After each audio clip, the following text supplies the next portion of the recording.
ഞങ്ങൾ പൊതുവെ ഇവിടെ അധ്യാപകരുടെ എണ്ണം കൂടുതലാണ്, മൊത്തം അധ്യാപകരാണ്. ഞാനൊരു അധ്യാപകനാണ് കേട്ടോ, വലിയ ജാടയൊന്നും ഇല്ലെന്നുള്ളതേ ഉള്ളൂ. അത് മാത്രം പറഞ്ഞില്ല. ബേസിക്കലി അരി മേടിക്കുന്ന പരിപാടി അധ്യാപനമായിരുന്നു. ലോങ് ലീവിലാണ്. ഒരു സോഫയിൽ ഇങ്ങനെ ഒരു 7 കൊല്ലമായിട്ട് സോഫ മനുഷ്യ ജീവിതത്തിലെ ഒരു വലിയ കണ്ടെത്തലാണ് എന്നുള്ളത് എനിക്ക് മനസ്സിലായി. കാരണം നമുക്ക് ഈ തലയണ അതിൻ്റെ ആ ക്രാസിൽ വെച്ചിട്ട് നമ്മൾ ഇടത്തോട്ട് ചെരിഞ്ഞ് കുറേ നേരം കിടക്കാൻ പറ്റും. പിന്നെ നമ്മൾ നടുവിൽ ഇങ്ങനെ കിടക്കുക, പിന്നെ വലത്തോട്ട് കിടക്കുക എന്ന് പറയുന്ന ആ 3 പൊസിഷൻസ് മാറി മാറി മാറി പിള്ളേരൊക്കെ ഭക്ഷണം കൊണ്ട് തരുന്നുണ്ട്, കഴിക്കാം. മൂത്രം ഒഴിക്കാൻ മാത്രം എഴുന്നേറ്റ് പോവുക, അല്ലെങ്കിൽ കക്കൂസി പോകാനായിട്ട് മുട്ടുമ്പോൾ പോവുക എന്നുള്ളൊരു പരിപാടി മാത്രമേ ഉള്ളൂ. ഇവിടെ ഇങ്ങനെ കിടക്കുമ്പോൾ ചെയ്യാൻ പറ്റുന്ന ഏറ്റവും രസകരമായിട്ടുള്ള പരിപാടി ഇതിങ്ങനെ ഈ തോണ്ടിക്കൊണ്ടിരിക്കുക. വെറ്റില ഫോൺ എന്ന് പറയുന്ന ഒരു സാധനം തോണ്ടിക്കൊണ്ടേയിരിക്കുക എന്നുള്ളതാണ്. അങ്ങനെ ഒരു സോഷ്യൽ മീഡിയ ജീവിയാണ് എന്ന് വേണമെങ്കിൽ പറയാം. എൻ്റെ ജീവിതത്തിലെ കുറേ സമയം അതിനകത്ത് ചെലവഴിക്കുന്നു എന്നുള്ളത് മാത്രമാണ് ചർച്ച നയിക്കുകയോ മോഡറേറ്റ് ചെയ്യുകയോ എന്തായാലും അതിനുള്ള യോഗ്യത എന്ന് കരുതുന്നു. ഒരു മനുഷ്യജീവി എന്നുള്ള നിലയിൽ, ഫോൺ ഉപയോഗിക്കുന്ന ഒരു ജീവി എന്നുള്ള നിലയിൽ നമുക്ക് സ്വാഭാവികമായിട്ടുണ്ടാകുന്ന കൗതുകങ്ങൾ ഉണ്ട്. അല്ലെങ്കിൽ ഇതിനെ ഞാനൊരു പുരുഷനാണ് എന്നുള്ളത് കൊണ്ട് ലിംഗമാറ്റ ശസ്ത്രക്രിയ ചെയ്യാനായിട്ടുള്ള പ്ലാനുണ്ട്. കാരണം എന്താണെന്ന് പറഞ്ഞു കഴിഞ്ഞാൽ എന്നെ ആക്രമിക്കും എന്നൊക്കെ പറഞ്ഞിട്ടുള്ളത് കൊണ്ട് ഞാൻ സംഗതി മാറ്റി. അപ്പോൾ സ്ത്രീ ജീവിതം എന്ന് പറയുന്ന ഭയങ്കര കോംപ്ലക്സ് ആയിട്ടുള്ള ഒരു പരിപാടിയാണെന്നൊക്കെ ആണുങ്ങൾ പറയുന്ന, ആണുങ്ങൾ ആരോപിക്കുന്ന, അല്ലെങ്കിൽ ആണുങ്ങൾ കാണുന്ന കാഴ്ചകളുടെയൊക്കെ കുറേ പ്രശ്നങ്ങളാണ്. സോഷ്യൽ മീഡിയയിലാണെങ്കിലും രാത്രിയിൽ ഈ പച്ച വെളിച്ചം കത്തി നിൽക്കുമ്പോൾ ഇവക്ക് ഉറങ്ങിക്കൂടെ എന്ന് പറയുന്ന ഈ ഉറങ്ങാതിരിക്കുകയാണ് എന്ന് പറയുന്ന ഒരു വലിയ കാര്യം അതിനകത്ത് നിൽക്കുന്നു. അപ്പൊ ഇത് പലപ്പോഴും ഈ രാത്രിയിലെ പച്ച വെളിച്ചം എന്ന് പറയുന്നത് ലൈംഗികതയ്ക്കുള്ള ഒരു പച്ച വെളിച്ചമായിട്ട് കുറെ ആണുങ്ങൾ എടുക്കാറുണ്ട്. എല്ലാ ആണുങ്ങളും ഇങ്ങനെ എടുക്കണമെന്ന് നിർബന്ധവുമില്ല.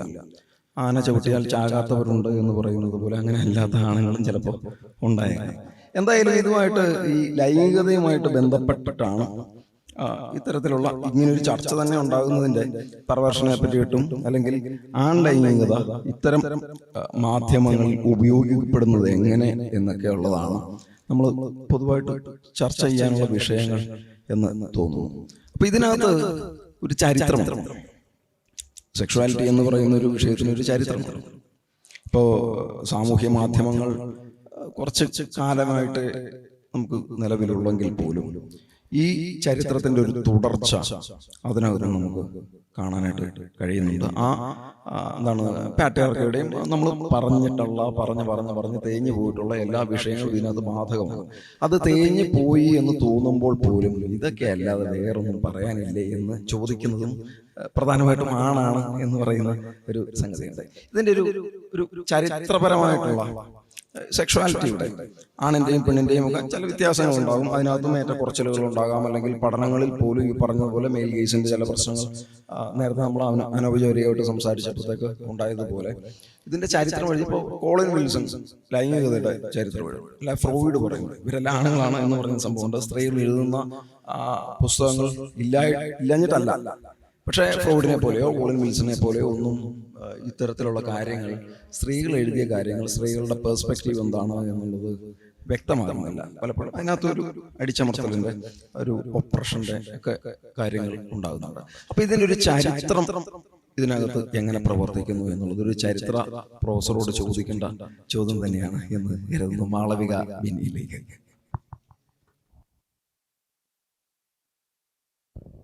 എല്ലാവർക്കും എൻ്റെ സ്നേഹ അഭിവാദ്യങ്ങൾ. ഈ രാവിലെ തന്നെ വെറുമായിട്ടിൽ തിയറി പറയുന്നതും അത് കേട്ടോണ്ടിരിക്കുന്ന നിങ്ങളെ ഓർത്ത് ഞാൻ എനിക്ക് വേണ്ടി നിങ്ങൾക്ക് വേണ്ടി സങ്കടപ്പെടുന്നു. ഹിസ്റ്ററി ഓഫ് സെക്ഷുവാലിറ്റി എന്ന് പറയുന്ന വളരെ ഇൻട്രസ്റ്റിംഗ് ആയതും എന്നാൽ ഏറ്റവും കുറവ് വായിക്കപ്പെട്ടിട്ടുള്ളതും ആയിട്ടുള്ള മേഖലയാണ്. കാരണം ഇപ്പോഴും പർട്ടിക്കുലർലി നമ്മളൊരു ഇന്ത്യൻ കോണ്ടെക്സ്റ്റിലോ കേരള കോണ്ടെക്സ്റ്റിലോ നോക്കിയാൽ നമ്മുടെ കരിക്കുലങ്ങളിൽ, ജെൻഡർ സ്റ്റഡീസിന്റെ കരിക്കുലങ്ങളിൽ പോലും എത്താത്ത ഒരു മേഖലയാണ്. ഇപ്പം നമുക്കൊക്കെ എന്താണ് ഫൂക്കോയുടെ ഹിസ്റ്ററി ഓഫ് സെക്ഷുവാലിറ്റി എന്നൊരു ബുക്ക് നിലനിൽക്കുന്നു എന്ന് അറിയാമെങ്കിൽ കൂടി എത്രത്തോളം അതിനെക്കുറിച്ചുള്ള അതിലെല്ലാ കാര്യങ്ങളൊന്നും നമുക്ക് എഗ്രി ചെയ്യണമെന്നില്ല. എന്നാൽ എത്രത്തോളം നമ്മൾ അതിനെക്കുറിച്ച് ഡിസ്കസ് ചെയ്തിട്ടുണ്ട്, അതിനുവേണ്ടി ഒരു ഡിസ്കസീവ് സ്പേസ് ഉണ്ടാക്കി എടുത്തിട്ടുണ്ട് എന്നുള്ളതൊക്കെ നമ്മൾ ചോദ്യം ചെയ്യേണ്ടതാണ്. പക്ഷെ അതിപ്പോഴത്തേക്ക് മാറ്റി വെക്കാം. പക്ഷെ അതിനകത്ത് അദ്ദേഹം അതിന്റെ വോളിയം നമ്പർ 1 തന്നെ പറയുന്ന ഒരു കാര്യമാണ്, നമ്മൾ വിക്ടോറിയൻ മൊറാലിറ്റിയുടെ ഒരു ഫേസിലേക്ക്, അതായത് 18ാം നൂറ്റാണ്ട് കഴിഞ്ഞിട്ട് ഒരു ഫോൾസ് സ്യൂഡോ സെൻസ് ഓഫ് മൊറാലിറ്റിയുടെ ലോഡിങ്, അത് കൊളോണിയലിസത്തിന്റെ ഭാഗമായിട്ട് വരുന്ന ഒരു കാര്യം തന്നെയാണ്. അതിനു മുമ്പേ നമ്മൾ വളരെ ഫ്രീ ആയിട്ട് സെക്ഷ്വാലിറ്റിയെ കുറിച്ചും സെക്സിനെ കുറിച്ചും ഒക്കെ സംസാരിച്ചുകൊണ്ടിരുന്ന സമൂഹങ്ങളാണ് നമുക്ക് ഏഷ്യയിലും ആഫ്രിക്കയിലും ഒക്കെ കാണാൻ പറ്റുന്നത്. ഇപ്പോഴും നമുക്ക് എനിക്കതിനകത്ത് ആഡ് ചെയ്യാനായിട്ടുള്ള ഒരു കാര്യം ചരിത്രം പറഞ്ഞുകൊണ്ടാണ് പറഞ്ഞത്. ഇതിനകത്ത് ഈ സെമറ്റിക് മതങ്ങളുടെ ഒരു സ്വാധീനം കൂടി ഇല്ലേ? സെമിറ്റിക് മതങ്ങളുടെ സ്വാധീനം വളരെ കൃത്യമായിട്ടുണ്ട്. പക്ഷെ ഈ സെമിറ്റിക് മതങ്ങളിൽ പോലും നിങ്ങളിപ്പോ ബൈബിൾ എടുത്ത് നോക്കുക, അതിനകത്ത് ഏറ്റവും ബ്യൂട്ടിഫുൾ ആയിട്ടുള്ള എറോട്ടിക് ലിറ്ററേച്ചർ ഇല്ല, അത് എന്താണ് പാട്ടായിട്ട് പാടിക്കൊണ്ടിരുന്ന നണ്ണറീസ് വരെയുണ്ട്. ഇപ്പൊ മിഡീവൽ കാലഘട്ടങ്ങളില് ക്രിസ്ത്യൻ നൺസ് എഴുതിയ പല പോയട്രി നമ്മൾ വായിച്ചു നോക്കിയാൽ ജീസസിനെ കാമുകനായിട്ട് കണ്ട് വളരെ സെക്ഷൽ ഇമേജറി യൂസ് ചെയ്ത് എഴുതുന്ന കവിതകൾ നമുക്ക് കാണാം.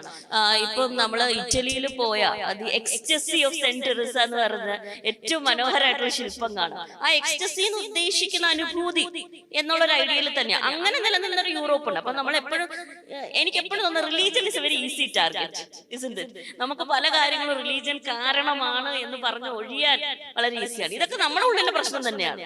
നമുക്ക് ഒരു കുടുംബം എന്നുള്ള ഒരു സാധനം അങ്ങനെ തന്നെ നിൽക്കണം, വേറെ കൈൻഡ്സ് ഓഫ് സെക്ഷുവാലിറ്റി ഒരിക്കലും ക്രീപ്പിംഗ് ചെയ്യരുത്, എന്താണ് നമ്മുടെ കുഞ്ഞുങ്ങൾ എന്ന് പറയുമ്പോൾ നമ്മുടെ ടീൻ സെക്ഷുവാലിറ്റി നമ്മൾ അംഗീകരിക്കാനേ നമുക്ക് പറ്റാത്ത ഒരു മേഖല ആയിട്ട്. അത് തന്നെയാണ് ബേസിക്കലി ചോദിക്കാൻ വന്നത്, വിശദീകരിച്ച് പറയേണ്ട ഒരു കാര്യം. മതത്തിന് ഓരോ സമൂഹവും അതിന്റെ പരുവത്തിലേക്ക് പരുവപ്പെടുത്തി എടുക്കുകയാണ് ചെയ്യുന്നത്. മതം ഒരിക്കലും സെമറ്റിക് മതം എന്ന് പറയുന്നത് തന്നെ യൂറോപ്പിലല്ലല്ലോ. നമുക്ക് ആ മധ്യപൂർവേഷ്യയിൽ കിടക്കുന്ന ആ ഒരു വട്ടം കറങ്ങല്ല. ഇപ്പൊ കാനായിത്തൊമ്മൻ വരുന്ന കാലത്തെ ക്രിസ്തുമതമല്ല, അതിനുശേഷം പോർച്ചുഗീസുകാർ വന്നതിന് ശേഷമുള്ള ക്രിസ്തുമതം. അതിനു മുമ്പും ഉണ്ട് ഇവിടെ ക്രിസ്തുമതം. ആ കാലം മുതലുണ്ടാകുന്ന ക്രിസ്തുമതമുണ്ട്. ഇസ്ലാം മതത്തിന്റെ ഏറ്റവും ആദ്യത്തെ മറ്റൊരു കരയിലേക്ക് വന്നേക്കുന്നത് ഇപ്പൊ കൊടുങ്ങല്ലൂർ എന്ന് പറയുന്ന സ്ഥലത്തിന്റെ ചരിത്ര പ്രാധാന്യമൊക്കെ നമുക്ക് അറിയാം. അപ്പൊ ഇങ്ങനെ ഇവിടെ വന്നിട്ട് ഈ മതം എന്ന് പറയുന്ന ആ സിസ്റ്റത്തിനെ ഈ സമൂഹം ഉപയോഗപ്പെടുത്തുകയും അല്ലെങ്കിൽ സെക്ഷുവാലിറ്റിയെ നിർവചിക്കാൻ വേണ്ടിയിട്ട് അതിന്റെ ചട്ടക്കൂടുകൾ ഉപയോഗിക്കുകയും ചെയ്തതിന്റെ വിധത്തിനെ പറ്റിയിട്ടാണ് ഞാൻ ചോദിച്ചത്. അല്ല, ഇത് നമുക്ക് കാണും. പക്ഷെ അങ്ങനെ ഇപ്പൊ നിങ്ങൾ പറയുന്ന ഇതെല്ലാ കാര്യങ്ങളും ഉണ്ടെങ്കിലും നമുക്ക് കാണാൻ പറ്റുന്ന അറ്റ്ലീസ്റ്റ് നമ്മളൊരു മധ്യകാലഘട്ടം വരെ 16ാം നൂറ്റാണ്ടൊക്കെ വരെയും വളരെ ഓപ്പൺ ആയിട്ട് സെക്സിനെ കുറിച്ച് ഫീമെയിൽ ഡിസയർ എക്സ്പ്രസ് ചെയ്യുന്ന പോയട്രി നമുക്ക് കാണാം. ഇപ്പൊ നമ്മുടെ പുത്തൂരം പാട്ടുകളും വടക്കം പാട്ടുകളുടെ ഒക്കെ ചില ഏടുകൾ എടുത്ത് നോക്കിയാൽ അവിടെ വളരെ ഓപ്പൺ ആയിട്ട് എനിക്ക് ഈ ടൈപ്പ് കോറൽ ലിപ്സ് ഉള്ള ആണുങ്ങളെ വേണം എന്ന് പറയുന്ന സംഘകാല കൃതിയിലെ സ്ത്രീയെയും നിങ്ങൾക്ക് കാണാൻ പറ്റും. അതേപോലെ തന്നെ ആരോഗ്യ ദൃഢഗാത്രനായ വില്ലാളി വീരന്മാരായിട്ടുള്ള ആണുങ്ങളെ താല്പര്യമുണ്ടെന്ന് പറയുന്ന പുത്തൂരം പാട്ടുകളിലെ സ്ത്രീകളെ നിങ്ങൾക്ക് അകത്തിനകത്ത് നിറച്ച് ഇത്തരത്തിലുള്ള കാമത്തിനൊക്കെ ഭയങ്കര ഇങ്ങനെയുള്ള സ്ത്രീകളുടെ ഡിസയർസ് എക്സ്പ്രസ് ചെയ്യുന്നതും പുരുഷന്മാരുടെ ഡിസയർസ് എക്സ്പ്രസ് ചെയ്യുന്നതുമായിട്ടുള്ള കൃതികളുണ്ട്. അതുകൊണ്ട് ഞങ്ങൾ ഹിസ്റ്റോറിയൻസിനെ നമുക്ക് ഡിപ്പെൻഡ് ചെയ്യാൻ പറ്റുന്നത് സോഴ്സ് ടെക്സ്റ്റാണ്. അപ്പൊ അങ്ങനെയുള്ള ഒരു സ്ഥലത്തിൽ നിന്ന് നമ്മൾ സെക്ഷുവാലിറ്റിയെ കുറിച്ച് സംസാരിക്കുന്നത് ഏറ്റവും കുറവായി വരുന്ന ഒരു കൊളോണിയൽ മോഡേണിറ്റിയാണ് നമുക്ക് കാണുന്നത്.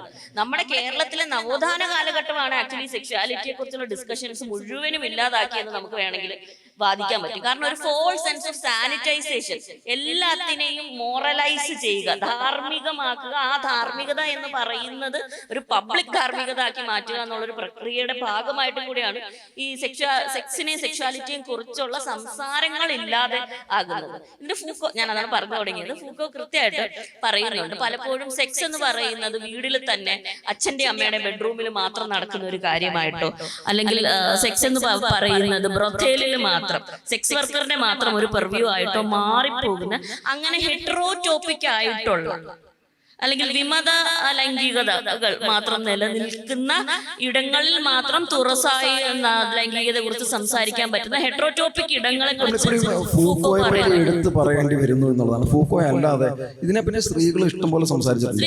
ഇപ്പം ഓട്ടണറുടെ ലിൻമെസ്കലിന്റെ നോക്കുകയാണെങ്കിൽ ഫൂക്കോടെ പറഞ്ഞ ഹെറ്ററോടോപ്പിയ എന്നുള്ള ഒരു ഐഡിയ ഫൂക്കോ ആണ് മുമ്പോട്ട് വെക്കുന്നത്. അതുകൊണ്ടാണ് ഇത് ഞാൻ പറഞ്ഞു തീർത്തിട്ട് സ്ത്രീകളുടെ ലേഖനങ്ങളിലേക്ക് അല്ലെങ്കിൽ സ്ത്രീകളുടെ പഠനങ്ങളിലേക്ക് വരാം. അപ്പൊ ഫൂക്കോയുടെ ലേഖനം എടുത്ത് നോക്കിയാൽ ഈ ഹെട്രോടോപ്പിക് സ്പേസ് ഉണ്ടല്ലോ, ഈ ഹെട്രോടോപ്പിക് സ്പേസ് എന്ന് പറഞ്ഞാൽ ഒരു കണ്ടെയ്ൻമെന്റ് സ്പേസും കൂടിയാണ്. ഈ സ്ഥലത്തിൽ മാത്രമേ ഇങ്ങനെയുള്ള ചർച്ചകൾ നടക്കാവുള്ളൂ. ഇപ്പൊ നമ്മുടെ ലിറ്ററേച്ചർ ഫെസ്റ്റിവൽ അങ്ങനെ ഒരു സ്ഥലമാണ്. നമുക്ക് ഇവിടെ ഇങ്ങനെ ഇരുന്ന് സംസാരിക്കാം. എത്ര സ്റ്റാഫ് റൂമുകളിൽ നമുക്ക് ഇങ്ങനെ സംസാരിക്കാൻ പറ്റുമെന്ന് അറിയില്ല. നമ്മൾ ഇത്ര അധ്യാപകർ ഇരുന്നിട്ടും എത്ര ചായക്കടകളിൽ ഇരുന്ന് ഇത്രയും ഒച്ചയ്ക്ക് നമുക്ക് സംസാരിക്കാൻ പറ്റുമെന്ന് അറിയില്ല. ഇങ്ങനെയുള്ള ഇടങ്ങളിലേക്ക് മാത്രം ലൈംഗികതയെ കുറിച്ചുള്ള സംസാരങ്ങൾ മാറ്റിവെക്കപ്പെടുന്നു. അങ്ങനെ ഒരു ഇടമാണ് ഇൻബോക്സിൽ നമുക്ക് സംസാരിക്കാം. നമുക്ക് ഇൻബോക്സിൽ വന്നിട്ട് അതന്നെയാണ് ഞാൻ പറയുന്നത്. ഈ ഇൻബോക്സ് എന്ന് പറയുന്ന ഒരു ഹെട്രോടോപ്പിക് സ്പേസ് ആണ്.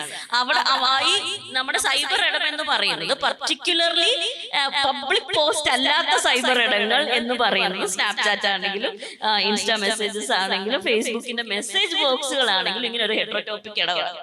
അവിടെ നമുക്ക് ലൈംഗികതയെ കുറിച്ച് സംസാരിക്കാം എന്നുള്ള, അതിപ്പോ ആണാണെങ്കിലും പെണ്ണാണെങ്കിലും ക്യൂർ മനുഷ്യരാണെങ്കിലും എന്നുള്ള ഒരു ധാരണയുണ്ട്. പക്ഷെ അത് പലപ്പോഴും ഒരു കണ്ടെയ്ൻമെന്റ് സ്ട്രാറ്റജിയാണ്. ഇവർ ഇവിടെ പ്രകടിപ്പിക്കുന്ന, പർട്ടിക്കുലർലി പുരുഷന്മാർ ഇവിടെ പ്രകടിപ്പിക്കുന്ന ഒരു സെക്സിന്റെ ബോധമോ സെക്ഷ്വാലിറ്റിയോ അല്ല പലപ്പോഴും ഇവരുടെ പബ്ലിക് പോസ്റ്റുകളിൽ കാണുന്നത്. അതൊരു വലിയ വൈരുദ്ധ്യമായിട്ട് തന്നെ, അതായത് ഒരു പബ്ലിക് സെൻസ് ഓഫ് മൊറാലിറ്റിയും വളരെ പ്രൈവറ്റ് ആയിട്ട് നിൽക്കുന്ന ഒരു ഹെട്രോടോപ്പിക് സെൻസ് ഓഫ് മൊറാലിറ്റി നമുക്ക് കാണാം. നമുക്ക് അതിലേക്ക് വരാം.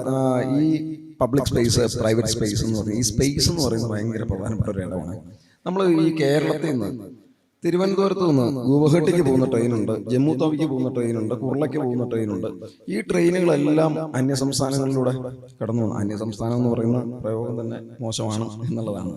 ആരും അന്യരല്ല എന്ന് പണ്ട് ഒരു തിയേറ്ററിന്റെ കോംപ്ലക്സിൽ അത് മറ്റ് സംസ്ഥാനങ്ങളൊക്കെ പറയേണ്ടതായിട്ട് വരും. പക്ഷെ ശീലിക്കുന്നതിന്റെ ഒരു കണ്ടീഷനിങ്ങിന്റെ പ്രശ്നം നമ്മുടെ ഭാഷയിലൊക്കെ അത് കടന്നു വരും.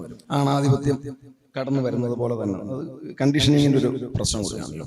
അപ്പൊ ഇതിലെല്ലാം ഞാൻ ഈ സെക്കൻഡ് എസിയിലൊക്കെ കയറിയിട്ട് ഇതിന്റെ ടോയ്ലറ്റുകളിൽ നോക്കുമ്പോഴത്തേക്ക് ഭയങ്കര രസമുള്ള ഡയഗ്രങ്ങൾ കാണാം. അത് സ്ത്രീ ചിത്രങ്ങളാണ്, അല്ലെങ്കിൽ പുരുഷന്റെ ലിംഗം ഒക്കെ വരച്ചു വെച്ചിട്ടുണ്ട്. ഇതിന്റെ അടിയിൽ ഉള്ള ഫോൺ നമ്പറുകളെല്ലാം സ്ത്രീകളുടെ നമ്പറുകളാണ്. അപ്പോൾ ഇതിന്റെ രസമുള്ള ചില തലക്കെട്ടുകളും വരും. ഞാൻ വെടി, എന്നെ അടി എന്ന് പറഞ്ഞിട്ട് ഫോൺ നമ്പർ, അല്ലെങ്കിൽ ഭയങ്കര ഡീറ്റെയിൽഡ് ആയിട്ടുള്ള ചിത്രങ്ങൾ വരച്ചത്. ഇത് പെർമനന്റ് മാർക്കറും കൊണ്ടാണ് വരയ്ക്കുന്നത്. അങ്ങനെ ഒരു സംഭവം കൂടെ ഉണ്ട്.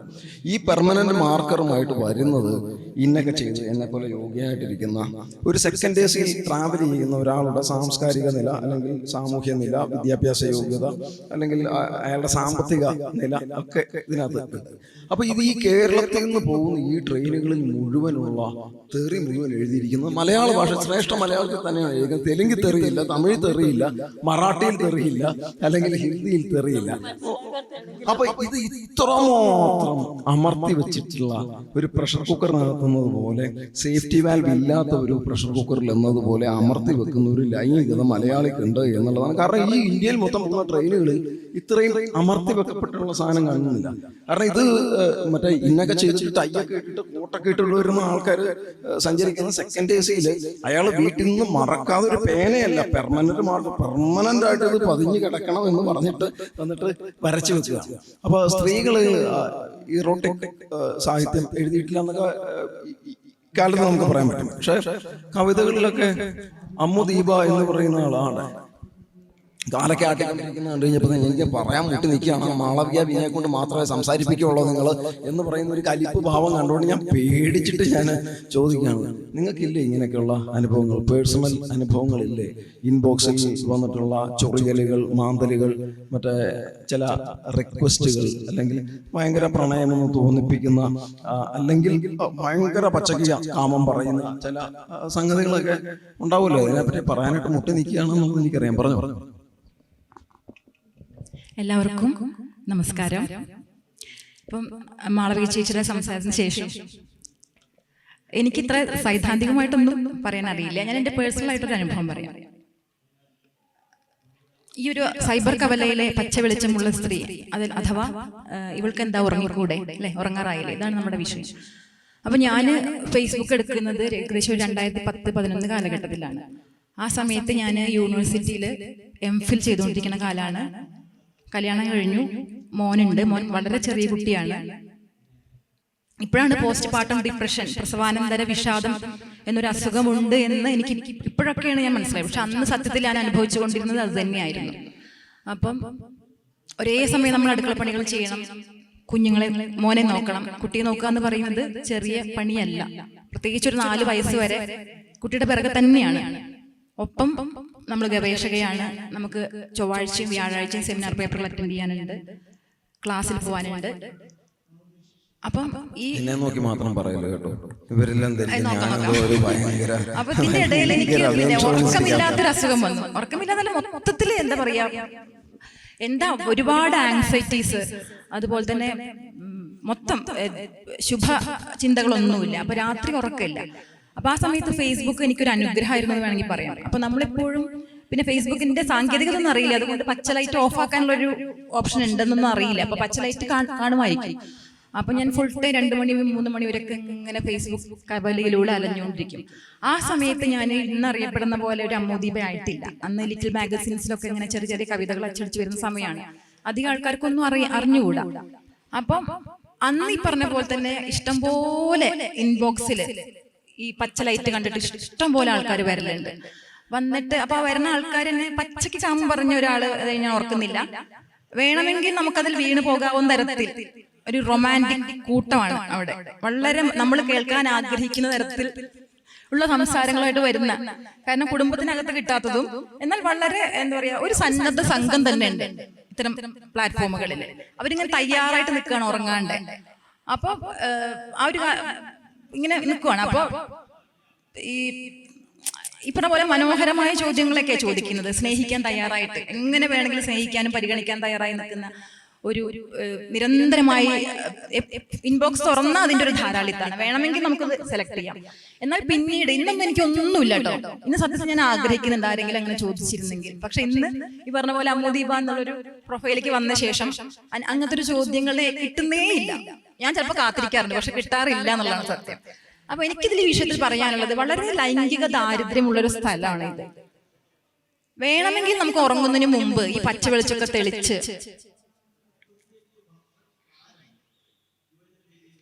പറഞ്ഞത്രേ ഉള്ളൂ. ലൈംഗിക ദാരിദ്ര്യമുള്ള ഒരു സ്ഥലമാണല്ലോ നേരത്തെ കേരളത്തിന്റെ. എന്തുകൊണ്ട് മലയാളത്തിൽ ഇത്രയും പോസിറ്റീവ് ചോദിച്ചു കഴിഞ്ഞാൽ ഉറപ്പായിട്ടും പറയാൻ പറ്റുന്നത് കേരളം വളരെ കപടമായിട്ട് ജീവിക്കുന്ന എല്ലാ കാര്യത്തിലും. അതെ, ഇപ്പൊ ജാതീയത എടുക്കുവാണെങ്കിൽ ഇപ്പൊ തമിഴ്നാട്ടില് ഭയങ്കരമായി ജാതി മതിലുകളുണ്ട്, അങ്ങോട്ടും ഇങ്ങോട്ടും ഗോത്ര സംഘർഷങ്ങളൊക്കെ ഉണ്ട്. പക്ഷെ നമ്മളെപ്പോലെ ഒളിപ്പിച്ചു വെച്ച ജാതീയതയില്ല. വളരെ നേരത്തെ പറഞ്ഞ പോലെ ഉള്ളിൽ എല്ലാം നമ്മുടെ ഉള്ളിലാണ്. അത് ഇതിന്റെ കാര്യത്തിലും അതെ, സദാചാരത്തിന്റെ കാര്യത്തിലും എല്ലാം നമ്മൾ ഭയങ്കര കപടരായ ആളുകളാണ്. അപ്പൊ ഇങ്ങനെയുള്ള ലൈംഗിക ദാരിദ്ര്യമുള്ള, അത് ലൈംഗിക ദാരിദ്ര്യം ആണിന് മാത്രമാണെന്ന് ഞാൻ വിശ്വസിക്കുന്നില്ല. ആണിനും പെണ്ണിനും ഒക്കെ ഒരുപോലെ ലൈംഗിക ദാരിദ്ര്യമുണ്ട്. അപ്പൊ ഇത്രയും ലൈംഗിക ദാരിദ്ര്യമുള്ള ഒരു സ്ഥലത്ത് വേണമെങ്കിൽ പച്ച ലൈറ്റൊക്കെ തെളിച്ച് ഉറങ്ങുന്നതിന് മുമ്പ് അത്താഴ പ്രശ്നക്കാരുണ്ടോ എന്ന് ചോദിക്കാവുന്നതാണ്. ആ ഒരു സാധ്യത നമുക്ക് ഉപയോഗപ്പെടുത്താവുന്നതാണ്. ചിലപ്പോൾ ഇത് ഒരു ശല്യം പോലെ, അല്ലെങ്കിൽ വലിയ കുടുംബജീവിതത്തിലൊക്കെ വലിയ പ്രശ്നങ്ങൾ ഉണ്ടാക്കുന്ന തരത്തിലുള്ള ഈ പച്ച വെളിച്ചം എന്ന് പറയുന്ന ഒരു സംഗതി കൊണ്ട് കുടുംബജീവിതത്തിനകത്തൊക്കെ ഒരുപാട് സംഘർഷങ്ങളൊക്കെ ഉണ്ടാകാറുണ്ട് കേരളത്തിൽ. സാധാരണ രീതിയിൽ ജീവിച്ചു പോകുന്ന സ്ത്രീകളുടെ, അല്ലെങ്കിൽ ജോലിയൊക്കെ എടുത്ത് ജീവിച്ചു പോകുന്ന പറഞ്ഞു. അപ്പം നമുക്ക് നമ്മുടെ 14-ാം നൂറ്റാണ്ടിലേക്ക് സാഹിത്യം എടുത്ത് നോക്കിക്കഴിഞ്ഞാൽ നമുക്ക് ഇവിടെ ഒരു ദേവദാസി സമ്പ്രദായം, അനവധി പേരുകേട്ട വേശ്യമാര് ഒക്കെ ഉണ്ടായിരുന്ന സ്ഥലമാണ്. അപ്പൊ അല്ലെ ഗണികകൾ ഉണ്ടായിരുന്നു. നമ്മുടെ ആദ്യത്തെ വൈശിക തന്ത്രം എന്നുള്ളതാണ്. ആദ്യ മലയാള കവിത തന്നെ വൈശിക തന്ത്രമാണ്. വല്ലവാറ് പലമാൾ ഉഴക്കിലും വെല്ലുവാൻ ആരിയ തുണ്ട് വൈശികം എന്ന് പറഞ്ഞ് ഈ സംഗതി വേശ്യാവൃത്തി എന്ന് പറയുന്നത് ചെല്ലറ പണിയൊന്നും അല്ല എന്നാണ് കവി പറഞ്ഞു വെക്കുന്നത്. അതെ അതെ അതെ. അപ്പൊ പിന്നെ ഈ ഗണികമാരുടെ വീട്ടിലാണ് ഈ രാത്രി ഈ കെടാത്ത വിളക്ക് വിളക്കാണ് ഈ ഗണികയുടെ വീടാണ് എന്ന് നമുക്ക് അറിയാനുള്ള ഒരു വഴി കെടാത്ത വിളക്കാണ്. ആ വിളക്കാണ് ഈ വിളക്ക് എന്നാണ് പലരുടെയും ധാരണ, ഈ പച്ചലൈറ്റ്. അങ്ങനെ ജനിതകമായ ഒരു ഓർമ്മ ഉണ്ടാവും നമ്മുടെ ഉള്ളിൽ. ഭയങ്കര രസമുള്ള ഒരു നിരീക്ഷണമാണ്.